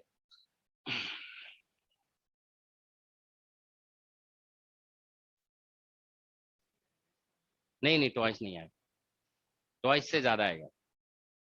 हम समझ रहे हैं, तुम लोग ऐसे सोच रहे हो ना। यहाँ पे वॉल्यूम देखो, इस अगर हम ए बी देखो, यहाँ पे सॉल्यूशन में अगर देखो ए टू बी कंसीडर करते हैं, ए टू बी, तो ए टू बी में देखो क्या हो रहा है, volume is constant, volume constant है ना, ये पूरा वर्टिकल लाइन है, ये वॉल्यूम इज कांस्टेंट। तो हम आइडियल गैस इक्वेशन लगाते हैं, पीवी इक्वल टू एनआरटी। तो देखो एन कांस्टेंट है, आर कांस्टेंट है और वी भी कांस्टेंट है, ठीक है ना। तो इसका मतलब P by T is equal to, अगर हम लिखेंगे तो देखो एन आर बाई वी, तो ये यहाँ पे कांस्टेंट हो गया, ठीक है ना। तो ऐसे लिख दोगे यहाँ पे P A by T A is equal to P B और बाई टी बी, हम ए टू बी में कंसिडर कर रहे हैं, ठीक है ना। तो यहाँ पे जो भी देखो, क्योंकि ये एन भी कांस्टेंट है, आर भी कांस्टेंट है, वी भी कांस्टेंट है ए टू बी प्रोसेस में, तो इसका मतलब इस पूरे प्रोसेस में पी बाई टी कांस्टेंट रहेगा, ठीक है ना। तो ए पे जितना भी पी बाई टी का वैल्यू होगा उतना ही बी पे भी होगा, ठीक है ना। तो पी ए बाई टी है, तो अब यहाँ पे देखो प्रेशर पी नॉट है, ठीक है ना, और टेम्परेचर यहाँ पे टी नॉट है। अब यहाँ पे प्रेशर कितना हो गया, इसमें बोला गया है 2 पी नॉट हो गया प्रेशर बी पे, ठीक है ना, और यहाँ पे टेम्परेचर टी बी, तो ये पी नॉट कैंसिल, तो T B is equal to कितना आ गया 2 टी नॉट। तो ये तो निकल गया, लेकिन हमें कैसे पता कि ये मैक्सिमम है, ठीक है ना। अब आप देखो यहाँ पे, ये यहाँ पे इस अगर आप इधर देखते हो क्या बोलते हैं, बेसिकली एक बार चेक करते हैं ए टू सी, ठीक है ना, सी टू ए वाला प्रोसेस एक बार चेक करके देखते हैं। देखो सी टू ए में देखो अभी पता चलेगा आप लोगों को। देखो सी टू ए में क्या हो रहा है, बेसिकली इसमें प्रेशर कांस्टेंट है, तो इस प्रोसेस में देखो P is equal to constant है, ठीक है ना। तो यहां से फिर से आइडियल गैस इक्वेशन यूज करिए, PV is equal to NRT, ठीक है ना। तो यहां से इसमें प्रेशर कांस्टेंट है C2A में, तो प्रेशर कांस्टेंट है तो इसलिए ऐसा हो जाएगा V by T is equal to NR by P। तो N कांस्टेंट P कांस्टेंट, तो ये पूरा कांस्टेंट हो गया। तो इस प्रोसेस में फिर आप ऐसे लिख सकते हैं, देखो V volume at C by temperature at C should be equal to volume at A divided by temperature of A। इस पूरे प्रोसेस में समझ रहे हो ना, C2A में आप देख रहे हो प्रेशर कांस्टेंट था, तो हमने प्रेशर कांस्टेंट कर दिया, तो ये इस तरह से समझ गया ना। You have to just play with this equation, ठीक है। तो अब आप देखिए यहाँ पे वॉल्यूम एट सी कितना दिया हुआ है 2 V naught, is that okay. और यहाँ पे ठीक है, ऑलराइट, यहाँ पे क्या है T at C is equal to volume at A दिया हुआ है वी नॉट और बाय टेम्परेचर टी नॉट दिया हुआ है। तो अब देखिए यहाँ से कैंसिलेशन हो जाएगा, वी नॉट कैंसिल हो गया, तो T C is equal to कितना निकल गया 2 टी नॉट, इतना ही आ रहा है ना, T C is 2 T nought, is that all right, ठीक है। तो देखो टेम्परेचर एट सी भी जो है ना 2 टी नॉट निकल गया है। तो अब आप ऐसे सोचिए यहाँ पे टेम्परेचर कितना है, temperature at B is also, हम लोगों ने भी कैलकुलेट किया ना, temperature at B is also 2 T nought. तो देखो यहाँ पे 2 टी नॉट है और यहाँ पे भी टेम्परेचर कितना है 2 टी नॉट। तो जब हम इधर से इधर जा रहे हैं ना, तो अब आप ऐसे सोचिए यहाँ पे कि इसमें ये प्रोसेस में ऐसा हो सकता है कि यहाँ और यहाँ टेम्परेचर सेम है ना, तो ऐसा हो सकता है कि ड्यूरिंग पहले ऐसा हो सकता है कि पहले बढ़ा होगा फिर उसके बाद घट करके वापस 2 टी नॉट हो गया, समझ रहे हो ना, क्योंकि यहाँ पे भी 2 टी नॉट है और यहाँ पे भी 2 टी नॉट है। अब ये प्रोसेस देखो, ये जो है ना आइसोथर्मल कर्व तो नहीं है, क्योंकि टेम्परेचर अगर कांस्टेंट होता है तो आप समझ रहे हो ना, देखो टेम्परेचर कांस्टेंट करोगे तो PV is equal to constant, तो पीवी डायग्राम फिर कैसा बनता है, देखो पी वर्सेस वी जो डायग्राम बनता है टेम्परेचर कांस्टेंट का, वो ऐसे बनता है ना, कर्व्ड लाइन बनता है, समझ रहे हो ना, इज दैट ओके। तो यहाँ पे देखो यहाँ और यहाँ का टेम्परेचर सेम आया है, लेकिन इस पूरे प्रोसेस में टेम्परेचर सेम नहीं है। तो ऐसा हो सकता है कि टेम्परेचर पहले बढ़ा और उसके बाद घट गया है, ठीक है ना। तो इसीलिए इसमें कहीं ना कहीं टेम्परेचर हायर होगा, ठीक है ना। तो अब ये मैक्सिमम मैथमेटिक्स का क्वेश्चन बन गया, ठीक है। तो देखो क्वेश्चन वही हम बोले ना कि आइडियल गैस के जो आते हैं ना वो लॉजिक के क्वेश्चन होते हैं, मतलब छोटा सा इक्वेशन है पीवी इक्वल टू एनआरटी, अब इसमें लॉजिक को मिक्स कर दिया जाता है, ठीक है ना, तो फिर क्वेश्चन थोड़ा कॉम्प्लिकेटेड हो जाता है, ठीक है ना। तो देखो इसको ट्राई करो अब आगे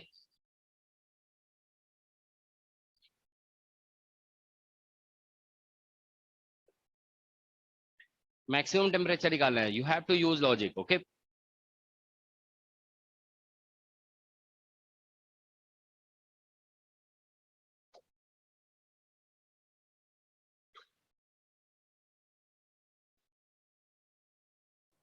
सर स्लाइड थोड़ा नीचे करना।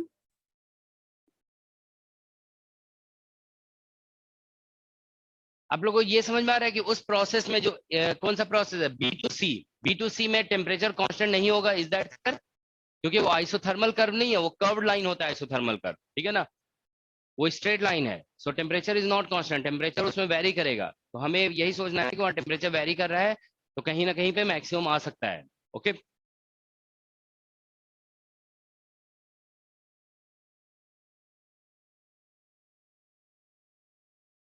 चलो हम इसको बता देते हैं और क्वेश्चंस आप लोग ट्राई करोगे, ठीक है। देखो इसमें क्या करेंगे हम लोग, देखो बी टू सी अब डिस्कस कर रहे हैं हम लोग, बी टू सी। तो देखो देखिए ये एक स्ट्रेट लाइन है, इस पॉइंट पे कोऑर्डिनेट कितना है, देखो प्रेशर इसका पी नॉट, सॉरी इसका वॉल्यूम अगर हम देखें, इसका वॉल्यूम कितना है 2v0 और प्रेशर कितना है p0। इस पॉइंट का कोऑर्डिनेट अगर देखें तो यहाँ पे प्रेशर कितना, वॉल्यूम कितना है v0 है और प्रेशर कितना है 2p0। हम कोई पॉइंट यहाँ पे लेते हैं, देखो हमको प्रोसेस भी पता नहीं है ना यहाँ पे कौन सा प्रोसेस है, क्योंकि हम आइडियल गैस इक्वेशन यूज भी करेंगे ना, तो हमें कुछ इंफॉर्मेशन तो होना चाहिए ना, क्योंकि यहाँ से देखिए आइडियल गैस इक्वेशन में 3 वेरिएबल है, तो जानते हो इसको आप यूज करने के लिए या मैक्सिमम मिनिमम भी लगाने के लिए आपको एक वेरिएबल हटाना पड़ेगा। तो जैसे देखो यहाँ पे टेम्परेचर, आप मैक्सिमम टेम्परेचर निकालना चाहते हो तो आपको एक वेरिएबल हटाना पड़ेगा, ठीक है ना, मतलब वो प्रेशर को हटाओगे, ठीक है, तो वो temperature will become function of volume, फिर हम मैक्सिमम मिनिमम लगा सकते हैं इजिली। Is that okay? तो जानते हो क्या करना पड़ेगा, इस लाइन का आपको इसमें प्रेशर जो है ना वॉल्यूम के साथ कैसे वेरी कर रहा है वो पता चल जाएगा ना, तो वो यहाँ पुट कर दोगे तो फिर ये टेम्परेचर वॉल्यूम का फंक्शन बन जाएगा। तो इस स्ट्रेट लाइन का इक्वेशन लिख दो, ठीक है ना। तो इक्वेशन ऑफ स्ट्रेट लाइन आप जानते हो ना, ऐसे लिखते हैं y माइनस y1, ऐसे जो लिखते हैं ना, तो यहाँ पे देखो p माइनस y की जगह p है ना, p माइनस इस पॉइंट को 1 बोल देते हैं मान लो, तो ये p नॉट आ जाएगा। फिर हम लोग ऐसे लिखते हैं y2 माइनस y1, है ना, ऐसे लिखते हो तो यहाँ पे 2p नॉट और माइनस p नॉट आ जाएगा, अपॉन x2 माइनस x1 लिखते हो तो x2 माइनस x1, x2 मतलब इस पॉइंट को कोऑर्डिनेट, तो ये हो जाएगा v not minus 2v nought, और फिर क्या लिखते हो यहाँ पे x माइनस x1, तो x की जगह क्या आएगा v minus v not, v minus 2v not आएगा, है ना। ये वाले पॉइंट को हम फर्स्ट पॉइंट बोल दे रहे हैं और इसको बोल दे रहे हैं second point. Is that all right? तो ऐसे ही बनेगा ना इक्वेशन इसका। तो यहाँ से देखिए p इज इक्वल टू, इसमें से ये माइनस हो जाएगा, माइनस v नॉट बच जाएगा, ठीक है ना। तो p is equal to p not आ गया, इसको इधर ले आओगे और ये बेसिकली माइनस हो जाएगा, है ना, तो यहाँ पे ये भी p नॉट बचेगा, ठीक है ना, तो minus p not upon v not, और यहाँ पे v माइनस 2v नॉट हो जाएगा। Is that okay? तो this is how pressure is varying with volume, ठीक है। ये इक्वेशन ऑफ स्ट्रेट लाइन लिखा गया है, ठीक है ना, this is equation of straight line, ये इक्वेशन ऑफ स्ट्रेट लाइन है, ठीक है। तो अब देखिए यहाँ पे P निकल गया। अब हम, क्योंकि देखो हमेशा ध्यान रखना है कि आइडियल गैस इक्वेशन को तो यूज करोगे ही चाहे कोई भी प्रोसेस यूज कर रहे हो, ठीक है ना। अगर आइडियल गैस का क्वेश्चन है तो आइडियल गैस इक्वेशन लगाते हैं। अब यहाँ पे PV is equal to nRT, ठीक है, तो P का वैल्यू ये पुट कर दो यहाँ पे इस प्रोसेस के लिए। तो इस प्रोसेस में देखो P का वैल्यू पुट करेंगे तो यहाँ पे आ जाएगा P नॉट इंटू V, ठीक है ना, ये मल्टीप्लाई हो जाएगा माइनस P नॉट और बाई यहाँ पे V नॉट, और V मल्टीप्लाई होगा तो यहाँ V स्क्वायर और माइनस 2V नॉट और इंटू V हो जाएगा, is equal to nRT। Is that okay? So I have just put this value और V से हमने मल्टीप्लाई भी कर दिया है, ठीक है ना। अब आप देखिए टेम्परेचर, यहाँ से देखिए now temperature is function of volume, ठीक है ना, तो हम इसमें मैक्सिमम कॉन्सेप्ट लगा देते हैं। तो देखो dt by dv should be 0 for maximum T, maximum temperature के लिए dt बाई dv 0 कर दे रहे हैं। तो इसको डिफरेंशिएट करो, देखो यहाँ से P नॉट और इधर डिफरेंशिएट करोगे P nought by V nought, ठीक है ना, और ये हो जाएगा 2V और minus 2V nought, that is equal to 0 हो जाए। यहाँ पे dt बाई dv बनेगा ना, dt बाई dv, तो dt बाई dv को हम लोग 0 कर दे रहे हैं, ठीक है ना, ऐसे लिख दो एक लाइन, ठीक है ना, यहाँ पे nr और इंटू dt बाई dv, तो दिस टर्म इज 0 नाउ, ठीक है ना। तो यहाँ से आप देखिए क्या निकल रहा है, ये V नॉट आ जाएगा 3V नॉट, तो V इज इक्वल टू निकल जाएगा हमारा 3V नॉट, इसको 0 कर रहे हैं ना तो ये 0 हो गया, ठीक है ना। तो यहाँ से 3V नॉट बाई V निकल जाता है, V is equal to, sorry V by 2 आ रहा है, नहीं आएगा ना, देखो यहाँ से एक मिनट, P नॉट कैंसिल हो जाएगा, इसको ये V नॉट आ जाएगा 2V नॉट, हाँ ठीक है, इतना ही देखो जरा, इतना आ रहा है, तो ये v का वैल्यू निकल गया। Are you all getting this? ठीक है, अब आप देखिए यहाँ पे बेसिकली, सर एक बार ये बताना टर्म जीरो कैसे हुई? फिर से बोलो, तुम क्या बोल रहे हो? सर ये वाली टर्म एक जीरो करी ना अपन ने, एनआर डी की बाई डी, तो कैसे हाँ। हुई वो वापस बताना। मैक्सिमम मिनिमम मैथमेटिक्स में नहीं पढ़े हो? मैक्सिमम अच्छा मिनिमम अच्छा कंडीशन ओके क्या होता है? हाँ हाँ मैक्सिमम के लिए ऊपर में कंडीशन लगाए ना कि फर्स्ट डेरिवेटिव इसका 0 करना पड़ेगा, ठीक है ना? तो ये 0 कर रहे हैं, तो v का वैल्यू निकल गया, v को यहाँ पे वापस पुट कर दो, ठीक है ना? So put into above equation, above equation में इसको पुट कर देते हैं, तो p नॉट और इनटू यहाँ से देखो 3v नॉट बाई 2 हो जाएगा और माइनस, ठीक है ना? यहाँ पे p नॉट और बाई, अच्छा एक v हम ऐसा करो ना, कॉमन ले लेते हैं साथ में, तो ये इजी हो जाएगा हमारे लिए, ठीक है ना? बार बार मल्टीप्लाई, v देखो सभी में हम मल्टीप्लाई कर दिए थे ना, यहाँ से कॉमन ले लेते हैं, p नॉट और minus p nought by v not, और यहाँ पे एक v बचेगा, तो एक भी हमको यहाँ पे लिख देंगे, v का वैल्यू है 3v नॉट और बाई 2 और माइनस 2v नॉट। अब इन सब में मल्टीप्लाई हो जाएगा हमारा v एक कॉमन ले रहे हैं, ठीक है ना? तो ये 3v nought by 2 is equal to nr। Okay, तो ये रिजल्ट आ रहा है। अब आप देखो यहाँ पे ओके, इसको थोड़ा सिंप्लीफाई करके देखो कितना आ रहा है, v नॉट कॉमन आ जाएगा तो कैंसिल हो जाएगा, p nought into V not और इंटू 3/2, ये तो ठीक है, और यहाँ से 1 माइनस ये कितना आ गया, ये प्लस हो जाएगा 1/2 इज इक्वल टू nr और इंटू, कैलकुलेशन चेक कर लोगे, कभी कभी हमसे मिस्टेक हो जाता है, ठीक है ना? ठीक है, तो 3/2 हो गया तो 9/4 आ जाएगा, p नॉट v नॉट और by nr, that is equal to इतना आ रहा है, ठीक है? तो यहां से देखिए आप p nought v nought nr, अगर हम a पे देखो, एट ए अगर आप देखिए तो हम ये वाला फॉर्मूला लगाएंगे, pv इक्वल टू nrt, तो a पे आप देखो प्रेशर p नॉट है, वॉल्यूम v नॉट है, और that is equal to nr, और टेम्परेचर जो है t नॉट है, पॉइंट ए पे ऐसे दिया हुआ है ना, प्रेशर देखो ए पे, वॉल्यूम देखो और टेम्परेचर देखो, ये सब ऐसे दिया हुआ है, ठीक है ना? तो इसका मतलब यहाँ से देखो p नॉट v नॉट और by nr, that is equal to क्या है, t नॉट है, तो हम p nought v nought nr को t नॉट लिख देंगे, तो t इज इक्वल टू हमारा 9/4 और इंटू t नॉट आ जाएगा। Is that okay? तो बस आंसर आ गया, ये t इक्वल टू देखो कितना निकल गया, ये 4 दूना 8, ठीक है, ये आंसर 2.25 यही आ रहा है ना, ठीक है? ठीक है, तो आप समझ गए ना? देखो क्वेश्चन जो है ना आइडियल गैस का है, आपको बार बार आइडियल गैस इक्वेशन यूज करना पड़ेगा, ठीक है ना? बहुत सिंपल सा कॉन्सेप्ट है, लेकिन उसमें लॉट्स ऑफ मैथमेटिकल लॉजिक को मिक्स कर दिया जाता है, ठीक है ना?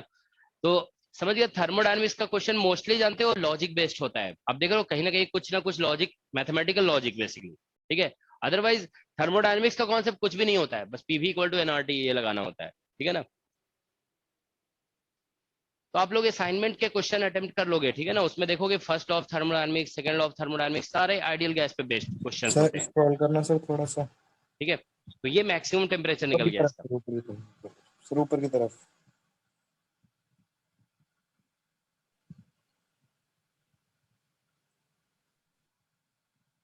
हमने ये प्रोसेस बीसी के लिए अप्लाई किया है, ठीक है ना? बीसी के लिए स्ट्रेट लाइन इक्वेशन, किसी कोई डाउट तो नहीं है? तो क्वेश्चन अटेम्प्ट करके आओगे नेक्स्ट क्लास में, ठीक है ना? चलो अभी स्टॉप कर रहे हैं, ओके? सर एक बात पूछनी थी सर, हाँ बोलो। वो टेस्ट में क्या क्या है, मतलब टॉपिक बता देते। अब अभी मत पूछो, अब जो टेस्ट जब आ जाएगा ना तो दे दोगे आप, अभी अरे पूछ के सर क्या करोगे? कितने बजे क्लास स्टार्ट होगी सर? नहीं मतलब सर Next. जैसे चलो कहाँ अभी तक स्टार्ट का करते है? हैं थोड़ी देर में, ठीक है ना? सर 9:50 को स्टार्ट कीजिए सर। ठीक है, ठीक।